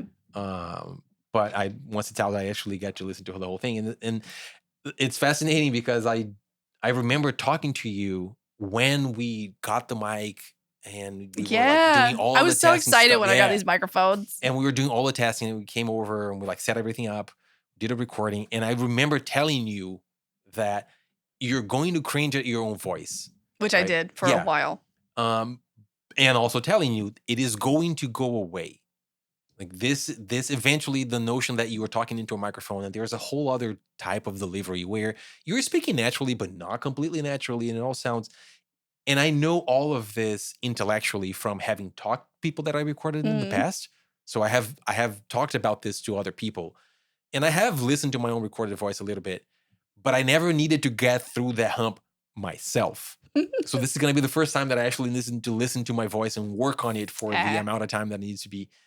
And there's a voice in the back of my head this entire time. It's like, you're going to cringe for the first 5 to 10 minutes. Yeah, and you'll get it's used going to to it. be okay. It's fine. But I'm going to I've been listening to you this whole time and I don't hate it that much. Yeah. You should. You'll be fine. You'll be fine. No, but yeah, it's been a lot of fun. I do, I have thanked you before for coming up with this whole idea because it gave me something to do. I was like, why are you thinking me? Like I make you do work for like hamburgers. Because once again, I feed you. I mean, I pay you in hamburgers. Because first of all, pizza. I love hamburgers and That's pizza. True. That's number one. It is the best. 2, I enjoy dicking around with audio stuff, and there's something very different about doing this thing that is going to be out there. Yeah. Recording a 30-second song at home and doing whatever. I had to get over the fear of that. Yeah. Of like, okay, I'm making this thing and it's going to be in the world. Yeah. And it's like, fuck. Did you have a moment on the first one when it was out? No, it was kind of like afterwards when I was just like, oh, well, I had a few episodes and I was just like, oh, so this is like a thing I'm doing now. Yeah. Like this is a thing I'm doing now. Yeah. It hit me that I'm like, I'm a content creator. And I was like, fuck. You're creative. Yeah, because I'm actually sitting here with my like microphone and my Scarlett and like doing all my little knobby things. You're an audio engineer. Yeah. And I'm just like, I'm like, I don't want to be one of those cringy bros that thinks that they're an authority on things because they can afford a microphone. Yeah, that's me. Yeah, exactly. that's why you I'm have here. Multiple microphones. Yeah. But yeah, but no, it's been a lot of fun. I want to thank you for like coming along on the journey because this has been great. I actually, you're welcome. It's been my pleasure. But also, I actually had a moment on the first one because the episodes come out at like 6 a.m. They're scheduled to be 5 a.m. Yeah. Oh, that's early.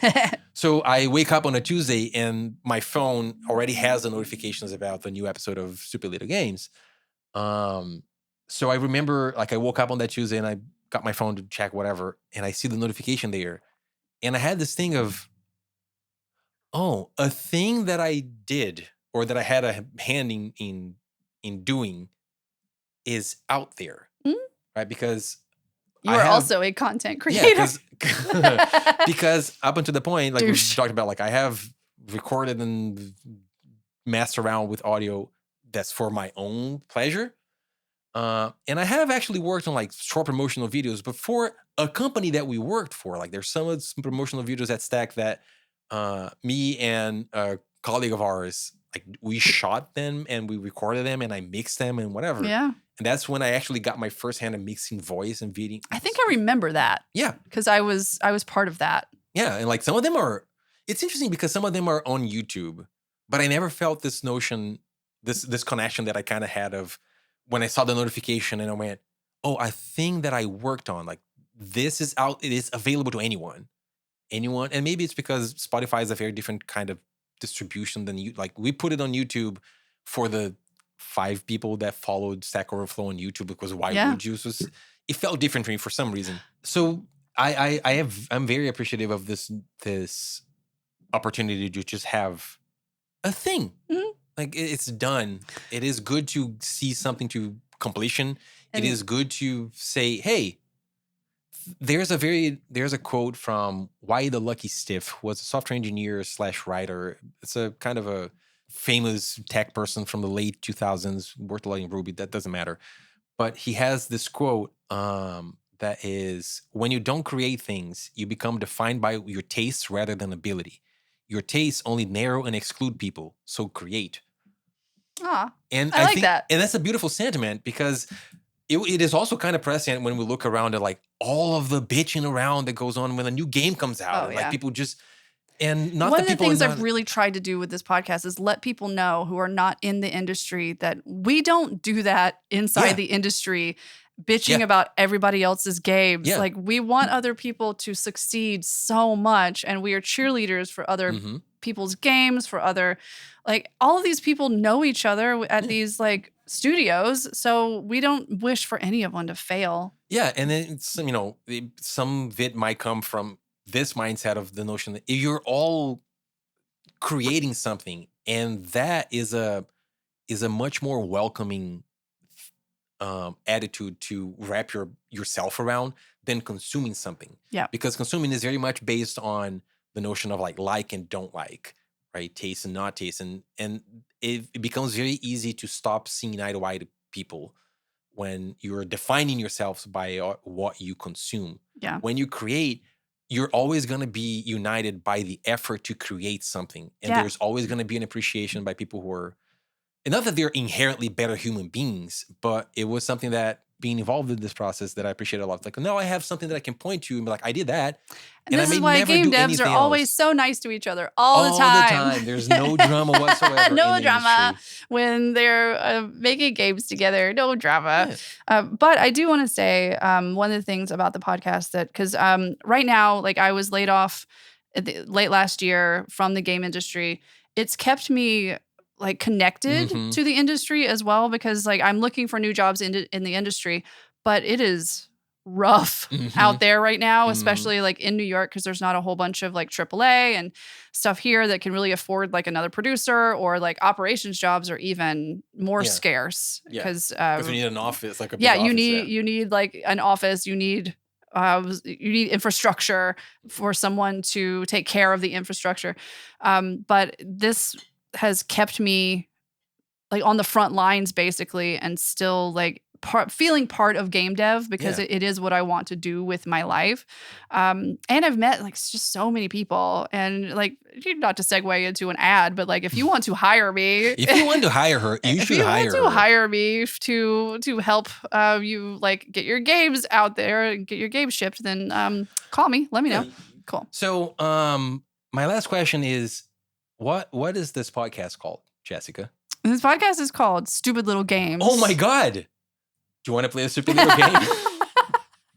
Wow. Whoa. What a segue. Whoa. Oh my goodness. I did not see that coming. You did not see that coming? At all. Yeah. Oh my goodness.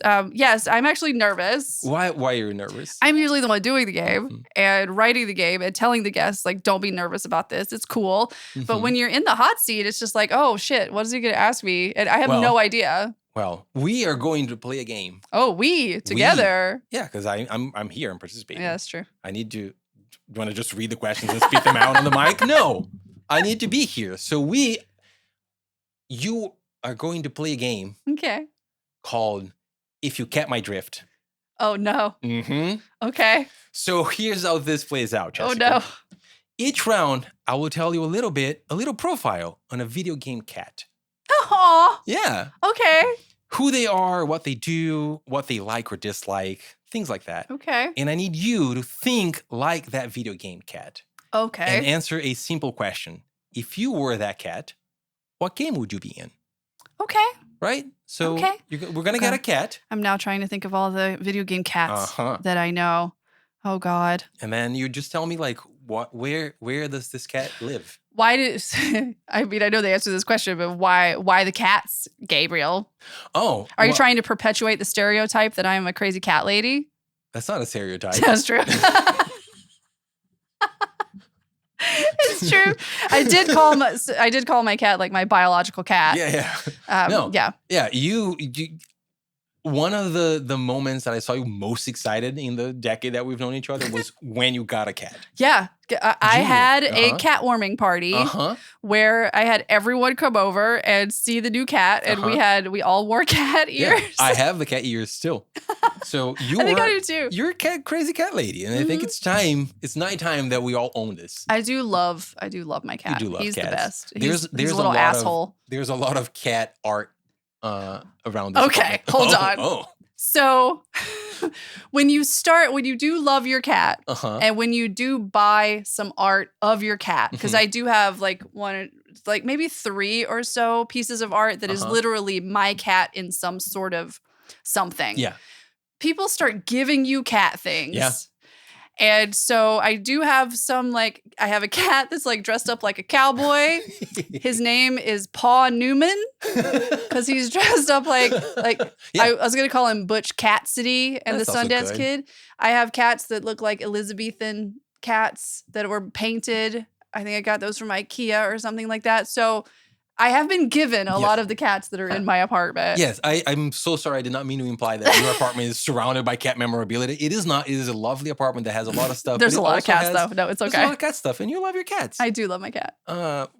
So let's do that. Okay, yeah, let's do it. So these are all real characters in real games that I am mostly sure that you have played. Okay. Some of them I'm sure, so I don't know. But, so this is your chance now to become cat. Great. This is you. I've always wanted to become cat. All right. So do believe in yourself. No. You got to belv in yourself. Belv in yourself. You got to belv. I belv in you. Maybe that should be the name of the episode. Belv in yourself. That's from Sharkmander, everybody, which is a meme from 2017 or 2016 or something like that. Young. Yeah. Well, I felt very differently about lots of things in 2015, 2016 than I do now.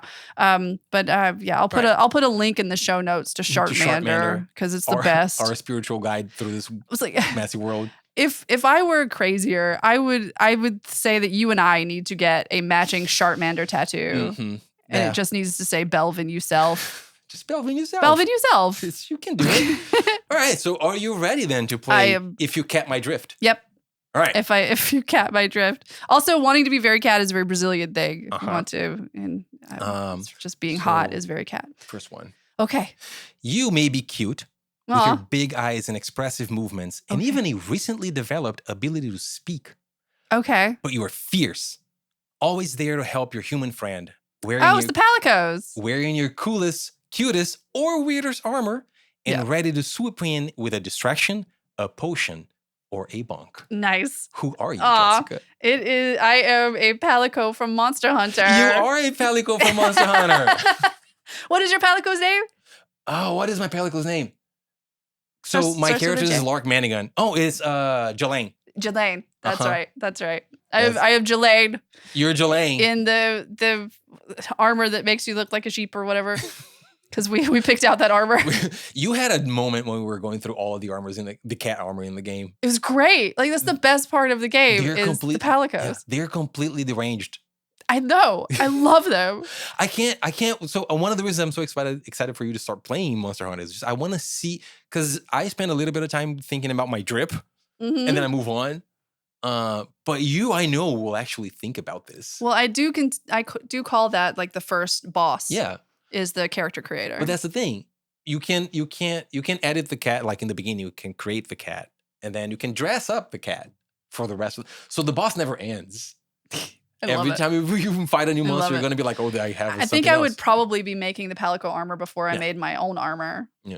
Do you think you're gonna play it with them speaking like human words or no? Probably not, because I really do love the meows. I like the meows more than them actually speaking. I like that better because it still translates it on the bottom, so you know what they're saying. But they're basically just saying things like, "Yeah, go get him." Yeah, like, here's a potion. So, you as a cat lover, there's a thing about that game where the way that the cat AI works, for some reason, it has a tendency to heal you 3 seconds after you heal yourself. It is just slow so enough. it'll be just like my actual cat. Yeah. When he's just like, you don't really need this here, meow. Yeah. You know, when I am like, oh, I'm dying, he's just like, okay. So it is very Sucks to be interesting you. that it is both the most useful and helpful palico in all the Monster Hunter games that I have played, but also the most infuriating one. And I wonder if at any point you're going to be mad at your cat. I mean, probably. But it's not his fault. He's a perfect angel baby. Oh, yeah. Yeah. All right. So we got one right. Yay. Next Batting one. 1,000. Batting 1,000. Do you want to stop now? With a perfect record? What does batting 1,000 actually mean in baseball? I don't know shit about baseball. I don't know much about baseball, but that means the way that percentages are discussed in baseball. It means that you hit every one, right? Yeah. So instead of saying 50%, it's 500. So right. It's 0 point. So you're hitting 100% of everything that comes at your face. Yeah. So everything, all of the proportions, all of the percentages in baseball are discussing like thousands. Gotcha. Of from 0 to 1. Gotcha. Okay. Right. So 10% would be like 0.1. Cool. I learned something today. It's an educational podcast. This is a very educational podcast. Speaking of education. Okay. Yes. Imagine yourself now. You're a different cat. I'm a You're different no longer cat. Calico. Awesome. According to numerous portable computers over the years, you are a sneaky, nocturnal, and territorial hoarder with a peculiar appreciation for shiny, round things. The crown jewel of your vast collection being the coin you keep on your forehead. Oh, Meowth. It is Meowth. You're still batting 1,000. Yay. Whoa. Did you play a lot of Pokemon? I am Meowth. I was very late to Pokemon. I think the first Pokemon that I actually really got into was like X and Y, which I want to say was like 20. X and Y was 2013. 13, yeah. So relatively new in the Pokemon like pantheon, because I'm just a little bit too old to have played it when I was really young, I think. Yeah. Or like, because I mean, I had a Game Boy back in the day, but I was playing Kirby and like Tetris and like I played the shit out of some Kirby. I fucking love that on my Game Boy. But I never really played the Pokemon. And then I was definitely slightly I was like a year or two too old for the cartoon that came out that like had got so many kids into Pokemon. Like, I never watched it when I was younger. So I remember I was working with a friend of mine, his name was Howard, at Barnes & Noble, and he was super into Pokemon. So when I think I had a Pokemon DS at this point, I don't remember which one it was, but that one came out and he was going to be playing it. So I was like, oh, we could play together. So I think I got X and he got Y or something like that. And so X and Y was 3DS. On the DS, it was black and white. So it was a 3DS then that I had, because Baird and I both had 3DSs. Mine was the starry one. Yeah. And so I was mostly playing like more Kirby, actually. I played a lot of Kirby and the Mario games, but then I was like, oh, Pokemon is really cool. Yeah. Wow, this tutorial sucks. I talk a lot about how much like the Pokemon tutorials are just like unskippable. But then I have to remember it's games for babies. Like, this is a game for a fucking 8-year-old. And sometimes the 8-year-old, if they've never played a Pokemon game before, needs some instructions. But I think that they should also be allowed to have fun. You do have fun. Yeah, but by the time that they have fun, they're 9. Yeah, that's true. I didn't actually get to the story until like 2018 or so. Started in 2013. Yeah. We could do a whole episode of just me as a 40-year-old complaining about Pokemon games. Yeah, we have to wait till Monday, though, because you're not quite 40 yet. No. Yeah, almost. So maybe let's not do that. Almost. Also, as a terrible host, I forgot that I also have hints for all of these. So if you get stuck, you can guess me a hint. That's very nice. And I'm very nice to Sometimes I when I first started doing the stupid little games, I made hints for like everything. But then I was just like, it doesn't matter. It doesn't matter if they get it wrong. It's fine, because we have a conversation out of it anyway. Yeah. If I will do hints if there's like a definite answer for things now, if I have time to do the hints. Because as you know now, writing these games takes a long time. It takes a long time. And I really, when I made the podcast and I really got into doing it, when I was like, started talking to people that I didn't know really well, I was just like, fuck. I have to make a game for someone I've never met. Like, oh shit. Like, what the fuck am I going to do? And so it's like, let me think about things that are not personal to them. But yeah. You've been doing a great job. And Thank you. My hope is that this is 30% as good. No, it's good so far. There's another compliment. This is very weird for me, hearing compliments from you in succession. This episode should be called Jess is just awkward for an hour while I say nice things. I mean, that's every episode is me just being awkward for a while. But now this is for a better reason. That's true. Right? Jess blushes through the entire episode. Swoons Yep. for a whole hour. So I want to go over my hints because I want to be proud of my work. Okay, yeah, please. Okay. Please tell me your hint. So hint. the first one for the palico was, while others of your species are paramedics or cooks or scouts or scavengers, you are a proudful hunter. Aw. Yeah, that's a really good hint. Yeah, because if I hadn't gotten it, it would have been the palico is what you call the feline that is a hunter. Right, and it's Felyne, right? Y-N-E. Feline, the feline species. Yeah, and they have like a bunch of them. But the palicos are the ones that are with the hunter. At least that's what I learned last night. I don't actually think it's true. So they're not all called palicos? No. Oh. The species, like the cat species, is feline. Educational podcast. I do like one thing that I missed from the last Monster Hunter, because I did play that a bit, is the palicos cooking for you. Yeah. That was so much fun with the little chef palico. It's coming back. Oh, yay. It is coming back. I think it has. So I haven't played the Monster Hunter title update yet, but I think it is in the update that you can just have the cats cook for you. Because the food in Monster Hunter is only second to like Final Fantasy 15. It's great. Now, the hint for the Meowth is at least one of you has learned how to speak and so schemes with 2 other idiots to steal a boy's electric mouse. Yeah. All right. Meowth. Meowth had a nice voice on the anime. Also, I have no idea why that one was chosen to be like he was the unlucky one that got to speak. There's like 200 by the time that it doesn't matter, but like they had a lot of Pokemon and he goes, this is gonna be the villain one. Very interesting. I don't know why. I always said that because Barrett, my partner Barrett, and I have these conversations sometimes. Like if there was a world in a video game that you would actually want to live in, Pokemon would be a pretty good one. Definitely. Because, I mean, even if I'm not, like, super into the games like I used to, it seems like such a nice world, and people are nice to you, and you get to, like, all these pets that are big enough to, like, ride on if you want to. And there is some conflict, but it's not none terrifying. Terrible. And especially in the older games, the towns and the maps were very quaint. Like, they have gotten more cosmopolitan. Not entirely, but they have gotten slightly more cosmopolitan. And everything else, like, just seemed to be this small village that had all that it needed. Yeah. But it is weird, though, that an 8-year-old is just like, bye. Yeah. See you later. And the mom is like, oh my God, fine. I'll come back when I am champion of the world. Mom, I'm leaving. See you later. And she's just like, okay, honey, be careful. I made you some rice balls. Don't forget your electric mouse. World. At least one of your moms is going to take a cut of all of your earnings. So there's that. Yeah. I like Pokemon so much. Yeah, Pokemon's good. Let's go to the next one. Okay. Next one, Jessica. Yep. By all accounts, you are a well-kept, polite, kind, gentle, and very fashionable cat. Okay. With your waistcoat and glasses. Oh. You would probably be the ideal neighbor if only you weren't so full of yourself. Animal Crossing! Oh God, what's his name?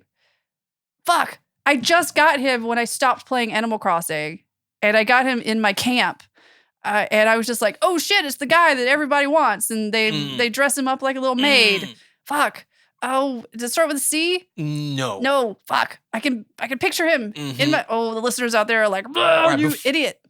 No one's going to call you an idiot. But you. Yeah. Yeah. But I'm doing that silently now. So. It is Animal Crossing, but I don't remember the I'm not going to force you to remember the name. Okay. But I will be New happy. Horizons.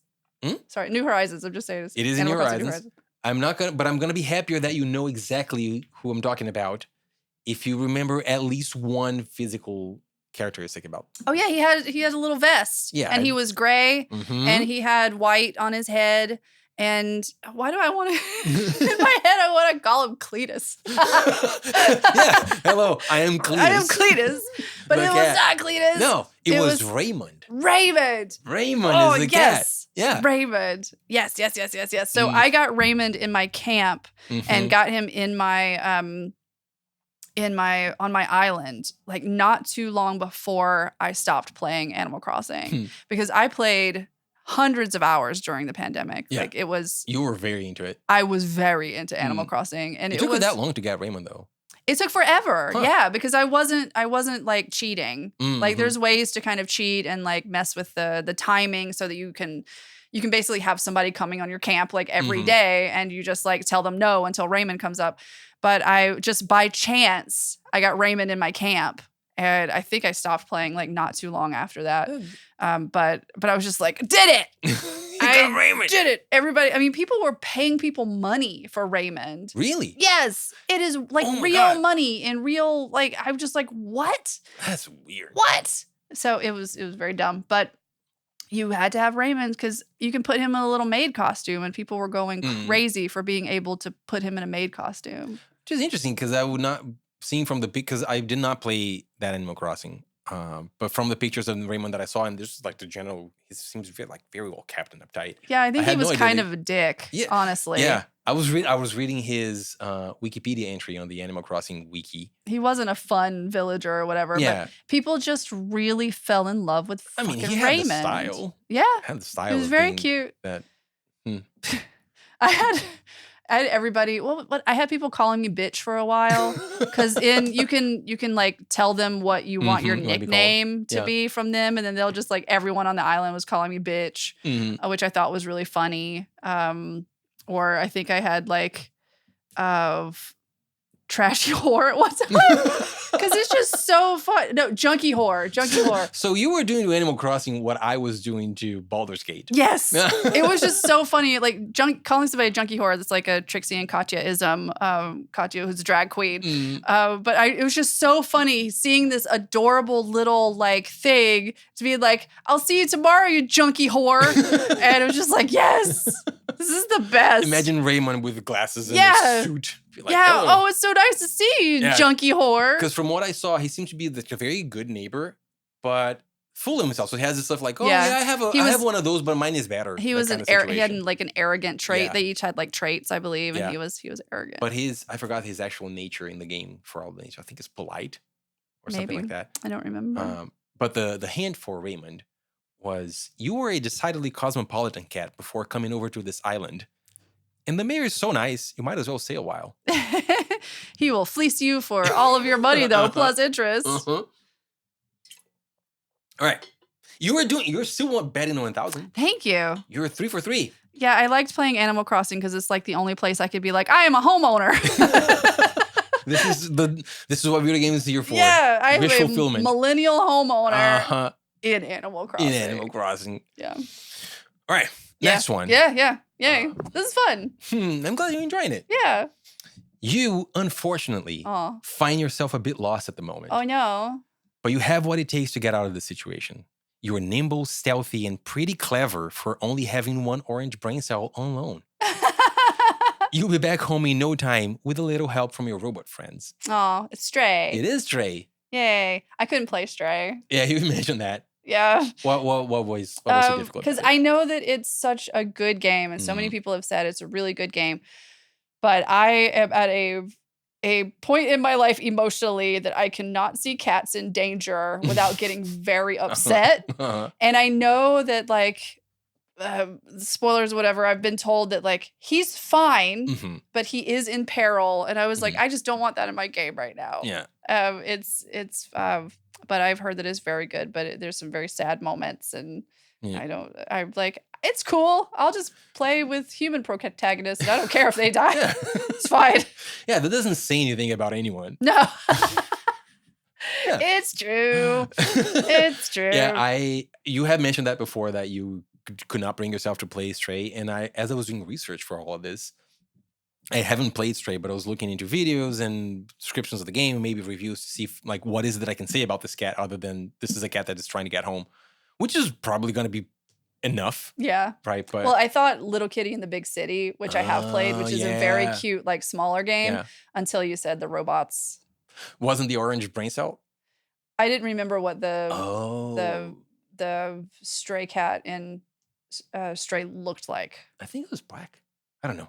I don't remember. But I was watching all the reviews and stuff, and Because I was almost like, does something happen? Because you mentioned that it was something that you wanted to avoid. I was like, does actually something happen? And I didn't see anything happening. But it is like being chased by some stuff. So yeah, maybe don't play it. Yeah, I mean, cats or like children or whatever being like alone and in peril, like alone, it's like it hits my heart in a place that I don't want to really experience. And that right one now. has such big eyes. Oh my god, it's just so enormous. cute. It's so cute. So cute. He would be the best cat if it weren't for your own biological cat. Yeah, my biological cat, who's I don't know where he went, but he's the assistant producer of this podcast. All right. Yay. Last question. Oh, okay. You're still at 100%. Can't believe it. This is it for the clean sweep. You are a god, nestled atop a sacred tower high above the clouds and the evil below. In this time of great turmoil, your friend comes to you and you gladly blast her with your powers. A cat? It is a cat who has a friend who needed the cat powers. Above the evil. Yes, it's a cat living in a tower. Wait, is this one of the Zeldas? No. So I was like, the dude, he was more of a goat. Yeah. Yeah. He was more of a goat in Tears of the Kingdom. But he was very cat. Have I played this game? I think so. I think we talked about it once, but I'm not sure. So, okay, you're a cat and you're way above and you're a god You're cat. a god cat. And you live in a tower, and then your friend comes to you and you blast your friend with powers. It's I keep wanting to think about like Dragon Ball Z. It's old. It's not like Super Nintendo old, but it's an old game. No. I'm not gonna get the clean sweep. No. Give me a hint. You wrote a hint. I'm gonna give you a hint. Yes, please. I can give you more hints, but thanks to you, your friend can now catwalk up walls, even though she's a dog. Just give it to a dog. Hmm? But she can catwalk. Yes. So she your can friend climb walls. Yeah. I don't know this game. Your friend who is the protagonist, is a dog. Is a dog. And eventually she comes to talk to you and you blast her with, because you're not the protagonist. Right. You are a character in the game. I don't know this one. White fur with orange like streaks on their fur. Wait, is it Okami? It is Okami. Oh, okay. Oh, right. I forgot about one of the deities is a cat. Right. And he's Kabegami. Okay. Haha. I was like, what if I played where she is a wolf. Thank you very much. Oh, I'm so very sorry. My apologies to the god wolf. She is Amaterasu, I believe. Amaterasu. But yeah, so yeah, I have played Okami long time ago. Very excited that there might be an Okami 2 in a million years when it actually comes out. But there was a tiny teaser in December, literally 2 seconds. But yeah, I do love Okami. Okami is one of those games that I was just like, wow, this is fucking art. Yeah. This is gorgeous and beautiful, and wow, this is art.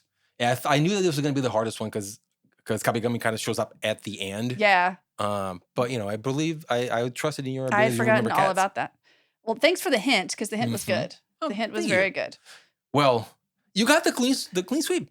Yay! You did it. You bet in 1,000. It kind of, I don't know if I count that last one because you did give me a hint, but I should have known Okami. It counts. I should have known. It counts. And you won the privilege to participate in our lightning round. Oh, shit. You gotta participate. You have a lightning round? I have a lightning round. Oh, this is such a good idea. I've never done a lightning round. Oh, fuck. Give it to me. I'm here to be inspiring. Yes. If nothing else. I like this. All right. I'm gonna ask you questions. Yes. And you gotta give me the answer. Oh, shit. Okay? 1, domestic animal that meows. Cat. In Portuguese, a hot person is? Cat. Dennings, actress.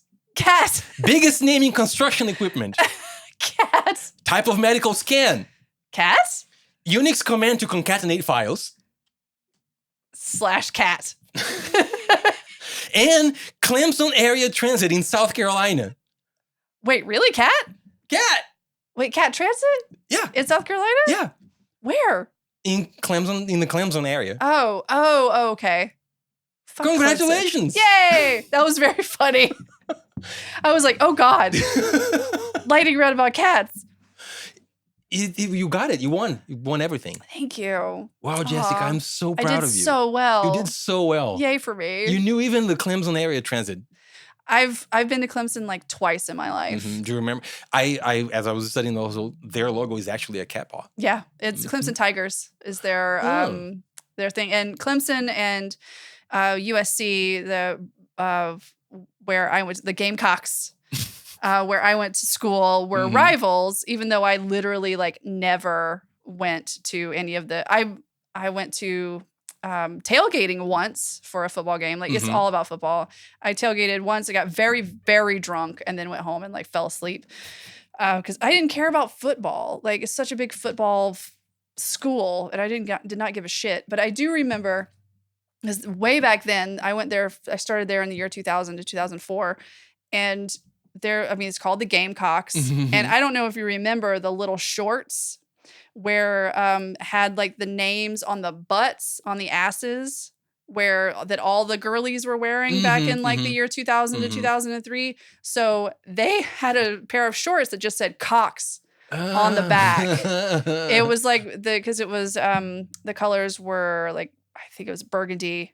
And so it was like burgundy shorts and it just said Cox on the back. And I remember one of my friends that lived in Minneapolis, like his cousin wanted some. So I actually had to buy these stupid fucking shorts because I was going to visit my friend. Flying with a Cox short. Yeah, literally it just says Cox on the ass. And they don't make those anymore. I wish I had some now because that is hilarious. Yeah. And they used to have shirts that say like, you can't lick our cocks. You might beat them, but you can't lick them. Yeah, I mean, it was just cocks everywhere. I did not expect this tangent when I got the Clemson area transit as the last. Do you know what a gamecock is? Like, have you ever seen? It's a fucking chicken. It's a fucking chicken. I mean, it's supposed to be. It's like a big scary rooster or whatever with like claws or whatever. But it's a fucking chicken. It's a fucking chicken. And then Clemson is a tiger. Yeah. I mean, come on. But Clemson is where all the farmers went. They have a we're getting a lot of South Carolina tea. They had a very robust horticultural program. It actually is a great horticultural program in South Carolina. But they used to make fun of people that went to Clemson. It was like, oh, you're going to be a farmer? They apparently also had a really great like engineering program. It's like, no, you're going to be a farmer. Right now, I'm like, I would love to be a farmer. Yeah. This would be great. Damn. Well, you're a cat specialist. Yay. I'm very proud of you. Thank you. Astounding performance. I cannot believe you did not do a game where you make fun of me about Bush. I could have. But I'm here to Bush, be the nice. 90s band, not other types of not Bush. The president. Although you can make fun of me about that too. But unfortunately, I can't take any credit for President Bush. This should be a nice game. Oh, yeah. I know that you were kind of terrified that I was going to be mean to you nonstop. You were very nice to me. I was very nice to you the entire time. I wouldn't have blamed you if you were mean to me nonstop because I do roast you at the end of every episode. Yeah, you do. Deservingly so. Every episode. I did think to myself, like, if you didn't make a fun game where I could at least get a couple of them, I was going to give spiders your address. Like, I was going to... Damn. Just all of them. I'm friends with spiders. And just like, give them your address. They know where to find me. Yeah. Cowards. Yeah. No. So, first of all, astounding performance. Brilliant performance. Thank you. Unparalleled. Yeah. Best I've ever seen. 3 out of 10. 3 out of 10. Greatest in the world, 3 out of 10. Greatest in the world, 3 out of 10. You were the best. You were the best player of if you catch my drift. How many like inside jokes do we have in this podcast where people are going to be like, "The fuck are they talking about?" I actually do believe that we were very well behaved and did not do a lot of inside jokes because we could have, and that would have been. I don't want to have to explain all of our stupid jokes to everybody. I did explain belv and youself. This episode needs to come with its own wiki page so you can understand all the references. I really thought you were going to do something about Gavin Rossdale, though, just because I thought about it. Our biggest fight, listeners, Gabe and I do fight sometimes, and our biggest fight has been about Gavin Rossdale and Bush. Not about Gavin Rossdale, just not about Gavin Rossdale. You said that Bush was on the same level as Nickelback. I said that they are of the same stuff, not that they're on the same level. I explicitly rank them. in the bands that like, I'm definitely very hardcore. And I took much offense to that because I love Bush from the 90s. I was in love with Gavin Rossdale. Might still be, because he's fucking Gavin Rossdale and he's great. And we got in a shouting match about fucking Bush. Yeah. And then I made you watch an hour of Bush videos where I'm like, they're edgy. Look at this. They're so edgy. Look at his face. Like, he's so pained. That was probably the most hardcore thing that has ever happened around Bush, ever. It's just two idiots arguing about it. There's no sex in his violence. Gabriel. It looks so torn. Yeah. Oh my God. So anyway, it's a great band. It's a great band. You're absolutely allowed to just very edgy listen band. to Bush and pretend like you're very tough. I was a very tough, like 15-year-old listening to Glycerine. You survived this episode. That's true. How was it? But it was a good episode. Oh, thank you. Thank you for doing this, Gabe. It was very nice. Thank you for giving me the opportunity. I thought it would be so fun to have you come on, and I was right. I hate it when you're right. I know. Damn it. I tried my best to make this be horrible. Did not work. And we didn't yell at each other as much as I thought we would. No, we did not. So we were very polite. Very nice. I'm very proud of us. I loved your questions. Oh, thank you. That was great. So thank you for asking me such nice questions.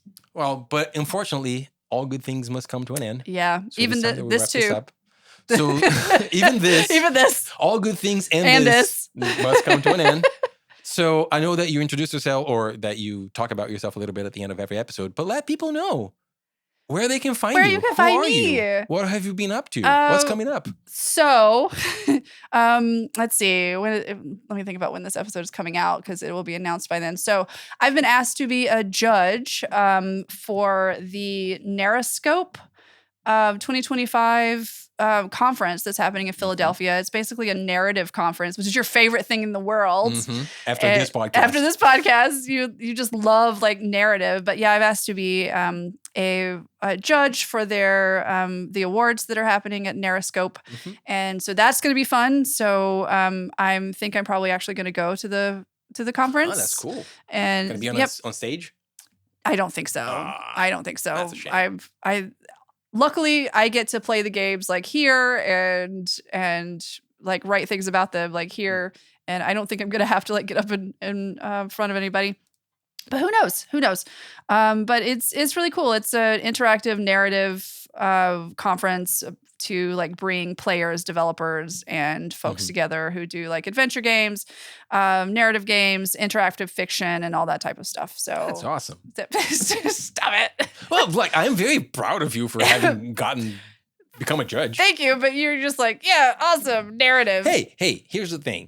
My games with very heavy narrative are not my thing, but they do take skill. They take much skill. Like yes. I know that I joke that I would throw every narrative designer in the sun, but because I am always here for my fellow workers, what I would actually do is just retire all of them with full pension. That would be great. And they can do whatever I'm sure they would love to retire. Yeah, that is not writing video game stories. But the thing is, narrative designers and narrative writers are very passionate people. I bet even if they retire, they would still be writing their own games. But then I would give them the opportunity to write the book that they actually want to write about me being an asshole to them. And that would be awesome. Everybody wins. We get more books and we get fewer stories and games. Nice. Well, that's my goal. Anyways, if you want to learn more about Narroscope 2025, it's like NARRASCOPE, I believe. Just look up Narroscope. It's kind of neat. I learned about it. It's pretty cool. Thanks to the folks at Narroscope for asking me to be a judge. That's cool. Where else can you find me? Oh, you can find me at Blue Sky. I hang out there most of the time, and I am Cake Tease at caketease.bsky.social because they have like the really long thing. And Cake Tease is not a sexual thing. And I used to be a cake decorator. You can find me on Instagram. It's like cake_tease. And we both thank all of you for listening to Stupid Little Games. Oh, yay. Please follow and subscribe on Apple, Spotify, and wherever you get your podcasts. Yep, all of them. And if you like what you hear, if you like Jess especially, because she's very likable. Yeah, don't give them that caveat. They're not going to do it. Please consider giving us a review. It really helps us out. It really does. It really does. All right. This podcast was not hosted, but sure was executive produced and edited by the inimitable Jess Pardue. The logo and theme music are by the incomparable Baird Russell. Hosting duties, final editing, and mixing are by me, Gabe Koscky, a man who doesn't have to be like this, but doesn't know how to stop. See you next episode. Goodbye. See you next Tuesday. Goodbye. Bye.